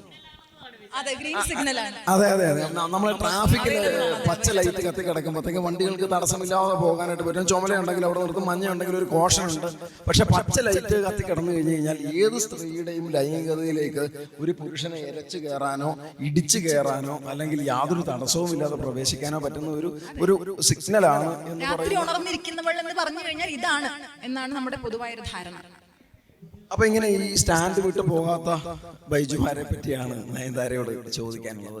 അത്തരത്തിലുള്ള നമുക്ക് പേഴ്സണൽ ആയിട്ടുള്ള കാര്യങ്ങൾ പറയുമ്പോഴാണ് പലപ്പോഴും ഇപ്പൊ അമ്മുദീപ അങ്ങനെ സംസാരിക്കുന്നത്, അതിൻ്റെ ഒരു സൈദ്ധാന്തികതയും ചരിത്രപരതയും ഒക്കെ അവിടെ നിലനിൽക്കുമ്പോൾ പോലും നമുക്കൊരു സ്ത്രീ എന്നുള്ള നിലയിൽ ഇത്തരത്തിലുള്ള ചില അപ്രോച്ചുകൾ ഉണ്ടാകുമ്പോൾ അത് നമ്മുടെ വ്യക്തിപരമായിട്ടുള്ള അനുഭവങ്ങളൊന്നും തന്നെ നമ്മുടെ വ്യക്തിപരമായിട്ടുള്ള അനുഭവങ്ങൾ മാത്രമല്ല, അതൊരു സമൂഹത്തിൻ്റെ പരിച്ഛേദം കൂടിയാണ്. ഒരുപാട് സ്ത്രീകൾ അനുഭവിക്കുന്ന, ഒരുപാട് ആൾക്കാർ അനുഭവിക്കുന്ന കാര്യങ്ങളൊക്കെ തന്നെയാണ് നമ്മുടെ വ്യക്തി ജീവിതത്തിൽ നമ്മൾ നേരിട്ടുകൊണ്ടിരിക്കുന്നത്. അപ്പോൾ അത്തരം വ്യക്തിപരമായിട്ടുള്ളൊരു അനുഭവത്തിലൂടെ ഇതിനെ ഒന്ന് വിശകലനം ചെയ്യാനായിട്ട് പറ്റുമോ? വ്യക്തിപരമായ അനുഭവം കുറച്ച് പറയുന്നതിന് മുമ്പ് ഇതിനൊരു ബാക്ക്ഗ്രൗണ്ട് ഒന്ന് പറഞ്ഞിട്ട് തുടങ്ങാം എന്നാണ് ഞാൻ വിചാരിക്കുന്നത്. ഞാനൊരു വളരെ സജീവമായിട്ട് സോഷ്യൽ മീഡിയ, അതായത് ഓർക്കുട്ടിൻ്റെ കാലം തൊട്ട് സോഷ്യൽ മീഡിയയിൽ ഉള്ള ഒരാളാണ്. അതിൻ്റെ ഒരു പ്രധാനപ്പെട്ട കാരണം ഞാനൊരു കുറച്ച് ഇൻട്രോവേർട്ടായിരുന്നു. അപ്പോൾ ആൾക്കാരോട് നേരിട്ട് പോയി സംസാരിക്കുക എന്നുള്ളത് എനിക്ക് വലിയ ബുദ്ധിമുട്ടുള്ള കാര്യമാണ്. പക്ഷേ ആൾക്കാരുടെ അനുഭവങ്ങൾ ഭയങ്കര ഇഷ്ടമാണ്. എനിക്ക് പലതരത്തിലുള്ള ആൾക്കാരോട് സംസാരിക്കാൻ ഇഷ്ടമാണ്. പക്ഷേ എൻ്റെ കുറേ ഒരു ഉൾവലിഞ്ഞ സ്വഭാവം കാരണം അങ്ങനെ നേരിട്ടുള്ള മനുഷ്യരെ കണ്ടു കഴിഞ്ഞാൽ ഒന്ന് ഒഴിഞ്ഞു മാറി നടക്കുന്ന ആളായതുകൊണ്ടും ഇത് വളരെ സേഫ് ആണല്ലോ, ഇത് മനുഷ്യരെ തിരിച്ചറിയുന്ന ഒരു വഴിയാണല്ലോ എന്നുള്ളത് കൊണ്ടും ഓർക്കുട്ട് കാലത്തോട് വളരെ ആക്റ്റീവായിട്ട് സോഷ്യൽ മീഡിയ ഉണ്ടായിരുന്നു. പിന്നീട് ഗൂഗിൾ പ്ലസ് എന്ന് പറയുന്നത്, നിങ്ങൾ എത്ര പേർക്ക് പരിചിതമാണെന്ന് അറിയില്ല. ഗൂഗിൾ പ്ലസ് എന്ന് പറയുന്നത് ഒരു ചെറിയ ഒരു മീഡിയ പോലെയായിരുന്നു. പക്ഷെ അതിന്റെ ഗുണം, നമ്മൾ വളരെ ചെറിയൊരു കമ്മ്യൂണിറ്റിയാണ് അതിനകത്ത് ഇടപെടുന്നത്. നമുക്ക് തീരുമാനിക്കാം എത്ര പേരോട് നമ്മൾ സംസാരിക്കാം. അപ്പോൾ അങ്ങനെ വളരെ സജീവമായിട്ട് രാഷ്ട്രീയ ചർച്ച നടത്തുന്ന ഒരു ഇടമായിരുന്നു ഗൂഗിൾ പ്ലസ്. അത് പോയി, അതിന്റെ സ്വാഭാവികമായിട്ട് അത് മരിച്ചുപോയി. പിന്നെ ഈ പറഞ്ഞ പോലെ ഫേസ്ബുക്ക് വന്നു. ഫേസ്ബുക്കിൽ വളരെ ആക്റ്റീവായിട്ടുള്ളൊരു കാലം ഉണ്ടായിരുന്നു. പക്ഷെ ഇപ്പം അങ്ങനെ ഒരു ആക്റ്റീവ് അല്ലാത്തൊരു കാലത്തിലാണ് നിൽക്കുന്നത്. വായിക്കാറൊക്കെ ഉണ്ടെങ്കിലും എഴുത്ത് കുറവാണ് എന്നൊരു ഘട്ടമുണ്ട്. അപ്പോൾ ഇതിൻ്റെ ഒരു പ്രശ്നം എനിക്ക് തോന്നിയിട്ടുള്ളത്, സമൂഹത്തിലൊരു സ്ത്രീ ഇടപെടുന്ന സമയത്ത് അവരെങ്ങനെ കൈകാര്യം ചെയ്യണമെന്ന കാര്യത്തിൽ പുരുഷന്മാർ ഒരു കൺഫ്യൂഷൻ ഉള്ള പോലെ തോന്നിയിട്ടുണ്ട്. അത് ഇപ്പോഴൊരു എന്താ പറയുക, നമുക്ക് അവരെങ്ങനെയാണ് ഒരു കൺവെർസേഷൻ മുന്നോട്ട് കൊണ്ടുപോവുക, അവരുടെ നിലപാട് പറയുമ്പോൾ എങ്ങനെ പ്രതികരിക്കണം എന്നുള്ള മൊത്തത്തിലുള്ള ആശയക്കുഴപ്പം സോഷ്യൽ മീഡിയയുടെ കാര്യത്തിൽ ഉണ്ടായിട്ടുണ്ട്. പക്ഷെ നമ്മളത് പറയുമ്പോൾ തന്നെ ഇത്രയും കാലം സ്ത്രീകൾ ഇടപെട്ടിട്ട് സോഷ്യൽ മീഡിയയുടെ മാറ്റങ്ങൾ കൂടെ പറയാതെ പോകുന്നത് ശരിയല്ലെന്ന് എനിക്ക് തോന്നുന്നു. കാരണം എന്തുമാത്രം റിഫൈൻഡ് ആയിട്ടുണ്ട് സോഷ്യൽ മീഡിയ എനിക്ക് എപ്പോഴും തോന്നാറുണ്ട്. ഞാനൊരു 2019 വന്ന് കാണുമ്പോഴുള്ള ഫേസ്ബുക്ക് അല്ല 24 ഫേസ്ബുക്ക്. അവിടെ നടക്കുന്ന ഡയലോഗ്സ് അല്ല. നമ്മളിപ്പോൾ പൊളിറ്റിക്കലി കറക്റ്റ് എന്നൊക്കെ നമ്മൾ തമാശയ്ക്ക് ചിലപ്പോൾ പോകാമെന്നൊക്കെ പറയുമെങ്കിലും ഒരുപാട് ഇപ്പോൾ ക്യൂർ വ്യക്തികൾ, ന്യൂറോ മൈനോറിറ്റീസ്, സ്ത്രീകൾ തുടങ്ങി ഒരുപാട് ആൾക്കാരുടെ കണ്ടിന്യൂസ് ആയിട്ടുള്ള ഇടപെടലിലൂടെ നമ്മൾ ഒരുപാട് പേരോട് വഴക്കിട്ടുകൊണ്ട്, ഒരുപാട് പേരോട് വാദിച്ചുകൊണ്ട്, ഒരുപാട് പേരോട് സംസാരിച്ച് തിരുത്തി, ചിലപ്പോൾ നമ്മളെ തന്നെ മാനസികമായിട്ട് ഒരുപാട് മുറിവേൽപ്പിക്കുന്ന അനുഭവങ്ങളൊക്കെ ഉണ്ടായിക്കൊണ്ടെങ്കിലും ആ അനുഭവങ്ങളിലൂടെയാണ് ഇന്ന് ഫേസ്ബുക്കും നമ്മൾ കാണുന്ന സോഷ്യൽ മീഡിയ, ഇൻസ്റ്റാഗ്രാമും ഒക്കെ നമുക്ക് കുറച്ചെങ്കിലും ഇടപെടാൻ പറ്റുന്നത്. ഇപ്പം അമ്മ പറഞ്ഞ പോലെ മുമ്പ് എനിക്ക് സത്യം പറഞ്ഞാൽ അങ്ങനെ ഈ രാത്രി ഒന്നങ്ങനെ അത്ര ആക്റ്റീവായിട്ടിരിക്കുന്ന ഒരാളല്ലാത്തതുകൊണ്ടായിരിക്കണം ഈ രാത്രി അനുഭവങ്ങൾ കുറവായിരുന്നു. എങ്കിൽ പോലും ഇപ്പോൾ ഈ പറഞ്ഞില്ലേ, രാത്രി വന്ന ആ ഇൻട്രോഡേഴ്സ് കുറവായിരിക്കുന്നതിന്റെ ഒരു കാരണം എന്ന് പറഞ്ഞാൽ ഇങ്ങനെയുള്ളൊരു സംഗതി അത്ര വെൽക്കം അല്ല എന്ന ധാരണ കുറച്ചു പേർക്കെങ്കിലും ഉണ്ടായതുകൊണ്ടാണ്. ആ രീതിയിൽ ഫേസ്ബുക്ക് പോലുള്ള മാധ്യമങ്ങൾ കുറേ റിഫൈൻഡ് ആയിട്ടുണ്ട്. എന്നെ ഒരു വ്യക്തി എന്ന രീതിയിൽ ഡെവലപ്പ് ചെയ്തെടുത്ത ഒരു മാധ്യമം സത്യം പറഞ്ഞാൽ ഫേസ്ബുക്കാണ്. അതെനിക്ക് തുറന്ന സമയത്തിൽ ഒരു തെറ്റുമില്ല. കാരണം നമ്മുടെ ഒരുപാട് രാഷ്ട്രീയ കാഴ്ചപ്പാടുകൾ ഇൻക്ലൂസീവായത് നമ്മൾ ഒരിക്കലും ജീവിതത്തിൽ കണ്ടുകൂട്ടാൻ ഇടയില്ലാത്ത മനുഷ്യരെ കണ്ടത് ഞാൻ പ്രത്യേകിച്ച് എടുത്തു പറഞ്ഞ ക്യൂർ വ്യക്തികളുടെ കാര്യമാണ്. നമ്മുടെ സമൂഹത്തിൽ അവർ വളരെ ഇൻവിസിബിൾ ആണ്. നമ്മൾ ഫേസ്ബുക്കിൽ അല്ലെങ്കിൽ അവർ കാണുകയില്ല. ഞാനിപ്പോഴും ആലോചിക്കുന്നത്, വൈഗ സുബ്രഹ്മണ്യൻ എന്നൊരു ഐഡിയ ഉണ്ട്. നിങ്ങൾ എത്ര ഫേസ്ബുക്കിൽ ഫോളോ ചെയ്യുന്ന ആളാണെന്ന് എനിക്കറിയില്ല. അവരൊരു ക്യൂർ വ്യക്തിയാണ്. അവർ ക്യൂർ വ്യക്തിയാണെന്ന് ഈ ഇടയ്ക്കായിരുന്നു ഞാൻ അറിഞ്ഞത്. അപ്പോൾ അവരിന് മുമ്പോട്ട് ഒരു ഐഡന്റിറ്റി എന്തായിരുന്നു, അവരനുഭവിച്ചു പോയ പ്രശ്നങ്ങൾ എന്തൊക്കെയായിരുന്നു, ഇത് നമുക്ക് ഒരു ഗ്രാമത്തിൽ താമസിക്കുന്ന ഒരു പെൺകുട്ടിക്ക് ഒരു പുരുഷനറിയുന്ന ഒരു വഴിയും ഉണ്ടായിരുന്നില്ല. അപ്പം അങ്ങനത്തെ ഒരുപാട് ജീവിതങ്ങളുടെ സാധ്യതയാണ് നമുക്ക് ഫേസ്ബുക്ക് ഇതുപോലെ സോഷ്യൽ മീഡിയ തുറന്നു തന്നത്. അപ്പം സ്ത്രീകൾ അതിലൂടെ നടത്തിയിട്ടുള്ള ആ നിരന്തരമായ ഇടപെടൽ, നമ്മൾ ആദ്യഘട്ടങ്ങളിൽ അനുഭവിച്ചിട്ടുള്ള ഒരുപാട് കഷ്ടപ്പാടുകൾ, നമ്മൾ ഒരുപാട് പേര് നമുക്ക് ബ്ലോക്കിംഗ്, നിങ്ങളുടെ ഇപ്പോഴും നമ്മുടെയൊക്കെ ബ്ലോക്ക് ലിസ്റ്റ് നമ്മൾ നോക്കിക്കഴിഞ്ഞാൽ അതിൽ വളരെ പ്രമുഖരായ ആൾക്കാരുണ്ടാവും, അല്ലാത്തവരുണ്ടാവും. നമ്മളോട് വളരെ ഡിസ്കംഫർട്ടായിട്ട് സംസാരിച്ച് നമുക്ക് ഇവരെങ്ങനെയാണോ നമ്മൾ അത്ഭുതപ്പെട്ട ആൾക്കാരുണ്ടാവും. പക്ഷേ നമ്മളെ കണ്ടിട്ടില്ല. ഇപ്പം നമ്മളെല്ലാവരും ഉൾപ്പെടുന്ന സ്ത്രീകൾ, നമ്മളെല്ലാവരും ഉൾപ്പെടുന്ന മനുഷ്യർ കണ്ടിന്യൂസ് ആയിട്ട് നടത്തിയ മാറ്റങ്ങളുടെ, നമ്മൾ നടത്തിയ നമ്മുടെ ഈ ഒരു പ്രയത്നത്തിന് ഫലമായി നടത്തിയ വന്നിരിക്കുന്ന റിഫൈൻമെന്റ് വളരെ പ്രധാനപ്പെട്ടതാണെന്ന് ഞാൻ കരുതുന്നു. പിന്നെ ചോദിച്ചൊരു ചോദ്യത്തിന് വ്യക്തിപരമായിട്ടുള്ള അനുഭവങ്ങൾ സത്യം പറഞ്ഞ പോലെ വളരെ കുറവാണ്. കാരണം എന്താണെന്നറിയില്ല. പക്ഷെ ഒരു കാര്യം ഞാൻ പറയാം, ഒരു ചെറിയ രസമുള്ള അനുഭവമാണ്. ഞാനിങ്ങനെ സോഷ്യൽ മീഡിയയിൽ ഞാൻ പറഞ്ഞല്ലോ വളരെ ഓപ്പൺ ആയിട്ടൊക്കെ സംസാരിക്കുന്ന ഒരാളായിരുന്നു. ഇതൊരു 2015 എൻ്റെ ഓർമ്മ. അന്നൊരു ഫ്രണ്ട് സർക്കിളിൽ വന്നൊരു ഒരു പോസ്റ്റ് ആയിരുന്നു. അത് സൗദി അറേബ്യയിലെ ഏതോ ഒരു മൊല്ലാക്കയുടെ പോസ്റ്റാണ്. അതായത് സ്ത്രീകൾ വണ്ടി ഓടിക്കാൻ പാടില്ല എന്ന് പറഞ്ഞിട്ട് സൗദി അറേബ്യയിൽ ഒരു സംഗതി ഉണ്ടായിരുന്നു, ഒരു വാദമുണ്ട്. ഇപ്പം അത് മൊല്ലാക്കയാണെന്നൊരു ഉറപ്പൊന്നുമില്ല കേട്ടോ, അന്ന് ഒരു ഫാൾസ് പോസ്റ്ററും ആയിരിക്കും. അപ്പൊ പുള്ളി പറഞ്ഞത് ഇങ്ങനെ അതിനുള്ള കാരണം എന്ന് പറയുന്നത്, അത് വണ്ടി ഈ ഗട്ടറിലൊക്കെ വീട് കഴിയുമ്പോൾ ഒരു കുലുക്കൊക്കെ ഉണ്ടാകുമ്പോൾ സ്ത്രീകൾക്ക് അതൊരു എന്താ പറയുക ഒരു അനുഭൂതി ഉണ്ടാക്കും, ഒരു ഓർഗാസ്മിക് എക്സ്പീരിയൻസ് ഉണ്ടാക്കും, അതുകൊണ്ട് ഹറാമാണെന്ന് പറഞ്ഞിട്ടൊരു സംഭവം ഇട്ടിരുന്നു. അപ്പൊ ഞാൻ അതിന്റെ താഴെ എൻ്റെ ഒരു ഫ്രണ്ടിന്റെ പോസ്റ്റ് ആയിരുന്നു, അപ്പൊ ഞാൻ താഴെ കൊണ്ടിട്ടു, അങ്ങനെ നമുക്ക് കലൂർ കത്തിരിക്കട റോഡ് നമുക്ക് അതിനോട് ടൂറിസം പോലും ഉപയോഗിക്കാവുന്നതാണല്ലോ നമുക്ക്, കാരണം അത് മൊത്തം കുഴിയാണല്ലോ എന്ന് വിചാരിച്ചിട്ട് കമന്റ് ഇട്ടു. എന്നിട്ട് അത് 2015 അത് കഴിഞ്ഞു. ആ കമന്റ് കഴിഞ്ഞിട്ട് ഒരു 4 വർഷം കഴിഞ്ഞിട്ട് ഞാൻ അക്കാഡമിയിൽ ജോയിൻ ചെയ്തു. ഒരു ക്യാമ്പിന് പോയ സമയത്ത് ഒരാൾ പെട്ടെന്ന് എൻ്റെ പേര് പറഞ്ഞ് എന്തായാലും ഒരു കമന്റ് ഇട്ടിരുന്നില്ലെന്ന് ചോദിച്ചു. ഞാൻ തന്നെ മറന്നു വരുന്നത്. അപ്പോൾ അയാൾ പറഞ്ഞു നിങ്ങളുടെ ആ സാധനം സ്ക്രീൻഷോട്ടായിട്ട് കുറേ ആൾക്കാർ ഷെയർ ചെയ്തിരുന്നു, അങ്ങനെ എനിക്ക് കിട്ടിയെന്ന് പറഞ്ഞു. അപ്പോൾ എനിക്ക് ഉറപ്പായിട്ട് ഫ്രണ്ട് സർക്കിൾ പോസ്റ്റാണ്, അതുകൊണ്ടാണ് ഞാൻ അതിങ്ങനെ അത്രയ്ക്കൊരു കമന്റ് ഇട്ടത് തന്നെ. അപ്പൊ അതിനകത്തൊരു തമാശ എന്ന് വെച്ചാൽ അത് വലിയ തമാശ ചെയ്തുകൊണ്ട് നിലവാരമുള്ള തമാശ ചെയ്തുകൊണ്ടൊന്നുമല്ല, ഒരു സ്ത്രീ ആ വാക്ക് എഴുതിയത് കൊണ്ടുള്ള ഒരു ചെറിയ വിക്കളിയാണത്. അപ്പൊ അത് മാത്രമാണ് അങ്ങനെ ഒരു തരത്തിൽ എനിക്ക് ഒരു രസോടെ അനുഭവപ്പെടുന്നുണ്ട്. പക്ഷെ എനിക്കത് പ്രത്യേകിച്ച് ഒരു വിഷയം തോന്നിയിട്ടില്ല. പക്ഷെ നമ്മളെ ഐഡന്റിഫൈ ചെയ്യുന്നത് അങ്ങനെ ഒരു കമന്റിന്റെ പേരിലാണല്ലോ ഓർത്തിരിക്കുന്നത് എന്നുള്ള ഒരു കൗതുകം തോന്നി, അത്ര മാത്രമേ ഉള്ളൂ. അപ്പൊ സ്ത്രീകൾ ഇങ്ങനെ ഇടപെടുമ്പോൾ ആൾക്കാർക്ക് രസമാണ്. നമുക്ക് നാഗരസാരന്ത്രി അറിയാമല്ലോ, ഇൻസ്റ്റയിലെ നാഗചേച്ചി, ചേച്ചിയുടെ ഒരു പ്രത്യേകത എന്ന് വെച്ചാൽ അവര് ആൾക്കാരങ്ങനെ ടിക്ലിങ് ചെയ്യാണ്. അവർ പറയുമ്പോൾ ആൾക്കാർക്ക് ദേഷ്യമല്ല വരുന്നത്. അവർ ലൈംഗിക അവയവത്തിന്റെ പേര് പറയുമ്പോൾ നിങ്ങൾക്ക് തോന്നുന്നത് ഒരു പുച്ഛമൊന്നുമല്ല, അത് എൻജോയ്മെന്റ് ആണ്. അത് അവർക്ക് നന്നായിട്ട് അറിയാം, അവരുടെ റീച്ചിന്റെ രഹസ്യം അതാണ്. അപ്പം അതുകൊണ്ട് ഈ കൊണ്ടും കൊടുത്തും ഈ മാധ്യമത്തിലൂടെ കൈകാര്യം ചെയ്യുന്നവരാണ്. അപ്പം നമ്മൾ ഈ പറഞ്ഞ പോലെ ഈ പ്രതികരണങ്ങൾ പേടിച്ചിട്ട് സ്ത്രീകളെ മാറി നിൽക്കുകയല്ല, നമ്മൾ കണ്ടിന്യൂസ്ലി നമ്മൾ ഇടപെടുകയാണ്, നമ്മൾ സംസാരിക്കുകയാണ്, നമ്മൾ ചർച്ച ചെയ്യാണ്, നമ്മൾ വഴക്കിടുകയാണ്. പക്ഷെ നമ്മൾ ഈ സ്ഥലത്തിൽ കുറച്ചുകൂടെ നല്ല സ്ഥലമാക്കും എന്നുള്ള ബോധത്തോടെയാണ് അതിൽ ഇടപെടുന്നത്. ഇതേപോലെ തന്നെ ഈ കലൂർ കത്രക്കടവ് റോഡ് പോലെ തന്നെ ഈയിടത്ത് നമ്മുടെ തേവര പാലത്തിൻ്റെ കുണ്ടന്നൂർ പാലം മൊത്തം അടച്ചിട്ടിരിക്കുകയായിരുന്നു. ഈ കുണ്ടന്നൂർ പാലത്തിൽ മൊത്തം ഗട്ടറുകൾ നിറഞ്ഞിട്ട് വലിയൊരു ഫ്ലക്സ് വെച്ചിരിക്കുകയായിരുന്നു ആൾക്കാരെ. അണ്ടിതല്ലിപ്പാലം എന്ന് എഴുതി വെച്ചിരിക്കുകയാണ്. അപ്പോൾ ഈ അണ്ടിതല്ലിപ്പാലം എന്ന് പറയുന്ന ഒരു സംഗതി പുരുഷന്റെ ലൈംഗിക അവയവം ഇങ്ങനെ മറ്റേ ഗട്ടറിൽ കിടന്ന് അടിക്കും എന്ന് പറയുന്ന ഒരു സംഭവത്തിലാണ് എഴുതി വെച്ചിരിക്കുന്നത്. പക്ഷെ ഇത് ഈ ഫ്ലക്സ് കാണുമ്പോൾ ആണും പെണ്ണും കൂടെ പോകുന്ന ചില യാത്രകളിൽ ആണിത് നോക്കിയിട്ട് കണ്ടാ എന്ന് പറയുന്ന ഒരു സംഭവത്തില് അത് അവന്റെ വിജയത്തിന്റെ അല്ലെങ്കിൽ ഈ പെനിട്രേഷൻ എന്നൊക്കെ പറയുന്ന ഒരു കാര്യം ലൈംഗികതയിൽ ഒരു ഭയങ്കര സക്സസ് എന്ന് പറയുന്ന ഒരു എന്താണ് വിക്ടറി എന്നൊക്കെ പറയുന്ന ഒരു സംഭവത്തിലേക്ക് വരുന്നുണ്ട്. അപ്പോൾ ഇങ്ങനെ പണ്ട് ഞാനൊരു നാഷണൽ യൂത്ത് ഷോയിൽ പോകുമ്പോഴത്തേക്ക് ക്ലേ മോഡലിംഗിൽ വിക്ടറി എന്ന് പറയുന്ന ഒരു സംഭവം, അതിനകത്ത് 3 ശില്പങ്ങൾ ഞാൻ ഇപ്പോഴും ഓർക്കുന്നുണ്ട്. ഒന്നൊരു ലൈംഗിക ക്രിയ ആവിഷ്കരിച്ചിരിക്കുകയാണ്. അപ്പോൾ ഇതൊരു വിക്ടറി പോലെ ഒരു ആണ് പെണ്ണിൻ്റെ പുറത്തേക്ക് കയറുന്നു എന്ന് പറയുന്ന ഒരു വലിയ വിക്ടറി പോലെ നടക്കുന്ന അമ്മുദീപയ്ക്ക് അതിനെ പറ്റിയിട്ട് ചില കാര്യങ്ങൾ സംസാരിക്കാനുണ്ട്. അടുത്ത ഘട്ടത്തിൽ അടുത്ത റൗണ്ടിൽ പാസ് പറയാതെ ഒരു ചോദ്യം വരണം.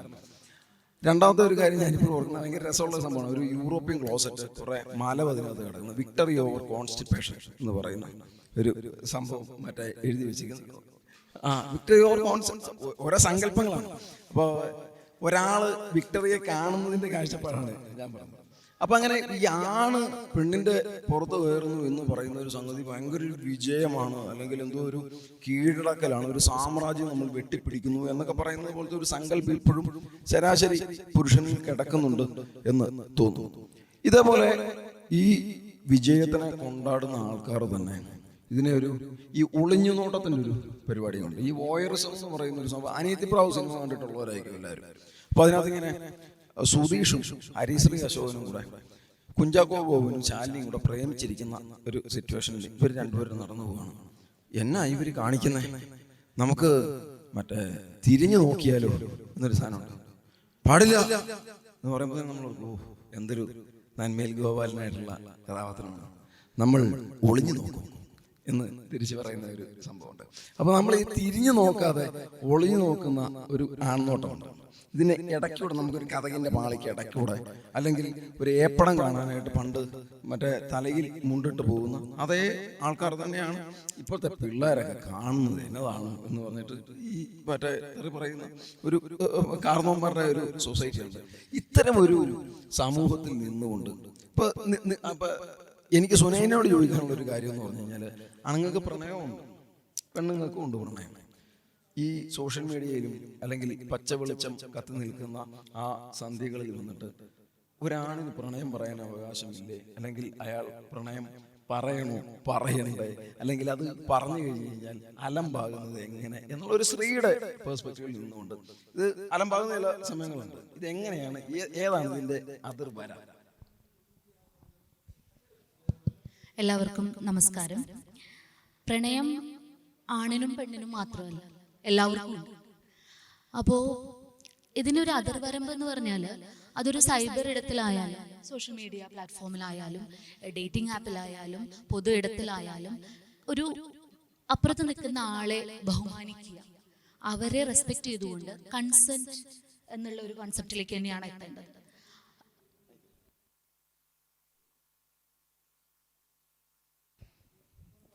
അപ്പോൾ അത് തന്നെയാണ് ഇതിൻ്റെയൊക്കെ അതിർവരമ്പ്. ഇപ്പോൾ മറ്റൊരാൾക്ക് ഒഫൻസീവായി തോന്നുന്നത്, അപ്പോൾ ഇത് സബ്ജക്റ്റീവ് ആണെന്ന് പറയുന്ന ഒരുപാട് പേരുണ്ട്. അപ്പോൾ ചിലപ്പോൾ അങ്ങനെ ആയിരിക്കാം, ചിലർക്ക് ഒഫൻസീവായി തോന്നുന്നത് മറ്റു ചിലർക്ക് ഒഫൻസീവായി തോന്നണമെന്നില്ല.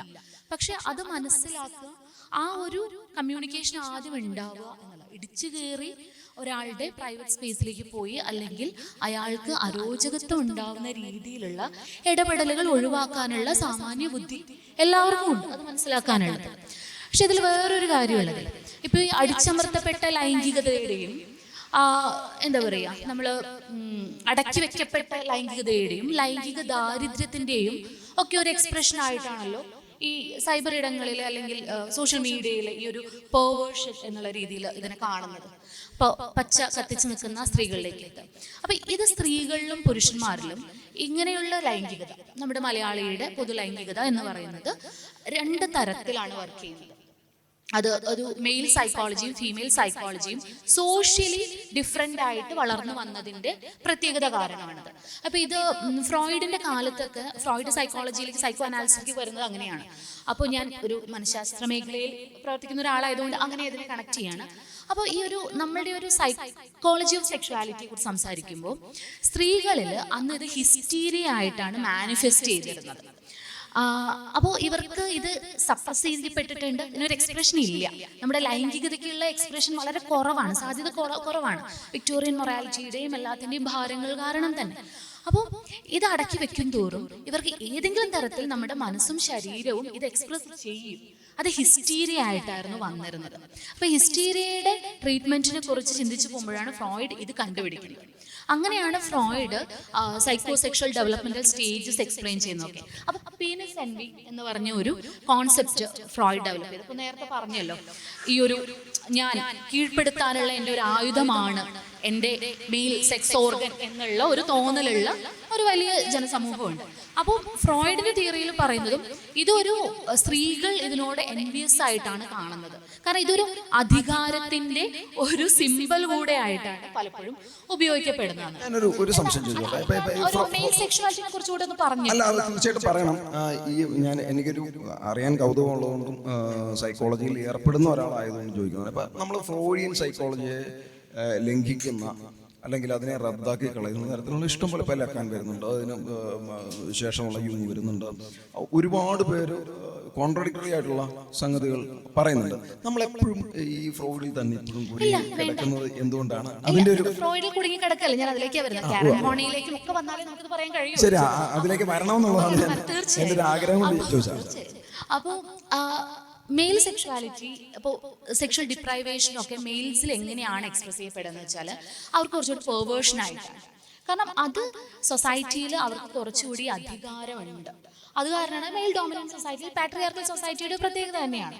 അത് പെർവേർഷനായിട്ടും ഇടിച്ചു കയറി മറ്റുള്ളവരുടെ ഒരു ലൈംഗിക ലോകത്തേക്ക് ഇവർക്ക് കയറാം എന്നുള്ള തോന്നലുണ്ടാക്കുന്നു. എന്നാൽ സ്ത്രീകളിൽ അത് വേറെ പല തരത്തിലുള്ള സൈക്കോളജിക്കൽ ഇഷ്യൂസ് ആയിട്ടാണ് മാനിഫെസ്റ്റ് ചെയ്യാറ്. ഇപ്പോൾ കേരളത്തിൽ ഇപ്പോൾ 2017 വന്ന നാഷണൽ മെന്റൽ ഹെൽത്ത് സർവേയിൽ പറയുന്നത് കേരളത്തിലെ സ്ത്രീകളിൽ നമുക്ക് ഡിപ്രഷന്റെ തോത് വളരെ കൂടുതലാണ്.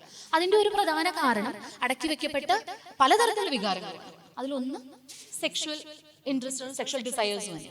അപ്പൊ ഇത് എല്ലാ സൈക്കോളജിയുടെ സിദ്ധാന്തങ്ങളും സ്കൂൾ ഓഫ് തോട്ട്സും സെക്സ് എന്ന് പറയുന്ന ഒരു വളരെ ബേസിക് ആയിട്ടുള്ള ഒരു ബയോളജിക്കൽ നീഡും സൈക്കോളജിക്കൽ നീഡുമാണ്. എല്ലാവരും അംഗീകരിക്കുന്ന ഒരു കാര്യമാണ്.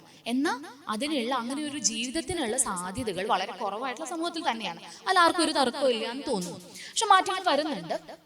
അപ്പോൾ ഫ്രോയിഡ് കഴിഞ്ഞപ്പോൾ അതിനൊരു ബദലായിട്ട് കാരൻ ഹോണി പറയുന്നത് ഇവിടെ പീനിസ് എൻവി ഉണ്ടെങ്കിൽ അപ്പുറത്തെ സൈഡിൽ വൂം എൻവിയും ഉണ്ട്, ഗർഭപാത്രങ്ങൾ ഇല്ല അവർക്ക് എന്നുള്ളത് അവരെ എൻവിയസ് ആക്കുന്നുണ്ട് സ്ത്രീകളോട്. അങ്ങനെയുള്ള മറുവാദങ്ങളും സിദ്ധാന്തങ്ങളും എല്ലാം വന്നിട്ടുണ്ട്. അത് കഴിഞ്ഞ് ഹ്യൂമാനിറ്റേറിയൻ കൺസെപ്റ്റിനെ കൂടുതൽ ഉയർത്തിപ്പിടിച്ചുള്ള ഹ്യൂമനിസ്റ്റിക് സൈക്കോളജിയിലും ഇത് തന്നെ പറഞ്ഞത് ബേസിക് നീഡാണ്. സെക്ഷുവൽ നീഡ്സ് സാറ്റിസ്ഫൈ ചെയ്യാതെ നമുക്ക് ഹയർ നീഡ്സ് ആയിട്ടുള്ള അച്ചീവ്മെന്റ് നീഡ്സിലേക്കും ബിലോങ്ങിങ്നെസ് നീഡ്സിലേക്കും ഒന്നും പോവാൻ കഴിയില്ല. നമുക്ക് ഭക്ഷണം, വായു, ഇതുപോലെ വെള്ളം ഒക്കെ പോലെ തന്നെയാണ് സെക്ഷൽ നീഡ്സും ഉള്ളത്. പക്ഷെ അതിനെയല്ല നമ്മൾ ഇപ്പോഴത്തെ ഒരു സമൂഹത്തിൽ ആ ഒരു കാഴ്ചപ്പാടല്ല ഉള്ളത്. പക്ഷെ ഇതോടൊപ്പം ഫേസ്ബുക്കിനെ കുറിച്ച് പറഞ്ഞു, പല സോഷ്യൽ മീഡിയ പ്ലാറ്റ്ഫോംസിനെ കുറിച്ച് നമ്മൾ പറഞ്ഞു. പക്ഷെ ഇപ്പോൾ നമ്മൾ എത്തി നിൽക്കുന്ന ഒരു കാലം, അല്ലെങ്കിൽ നമ്മുടെ തൊട്ടടുത്ത ജനറേഷനൊക്കെ എത്തി നിൽക്കുന്നത് ഡേറ്റിംഗ് ആപ്സിലാണ്. അവിടെ ഈ തരത്തിലല്ല പച്ച കത്തി നിൽക്കാനുള്ള അത് ഒരു ഏത് ജെൻഡറിൽപ്പെട്ട ഒരാൾക്കും അത് നിൽക്കുമ്പോൾ വളരെ ഓപ്പൺ ആയിട്ടാണ് അവർ ഇത്തരം കാര്യങ്ങൾ കമ്മ്യൂണിക്കേറ്റ് ചെയ്യപ്പെടുന്നത്. അതിൽ നമ്മൾ ഒരു ഡേറ്റിംഗ് ആപ്പ് ഓപ്പൺ ചെയ്യുമ്പോൾ പ്രൊഫൈൽ ഉണ്ടാക്കുമ്പോൾ തന്നെ എന്താണ് നിങ്ങളുടെ ഇൻട്രസ്റ്റ്, എന്തിനു വേണ്ടിയിട്ടാണ് ഈ ആപ്പിലേക്ക് നിങ്ങൾ വരുന്നതെന്ന് വളരെ ഓപ്പൺ ആയിട്ട്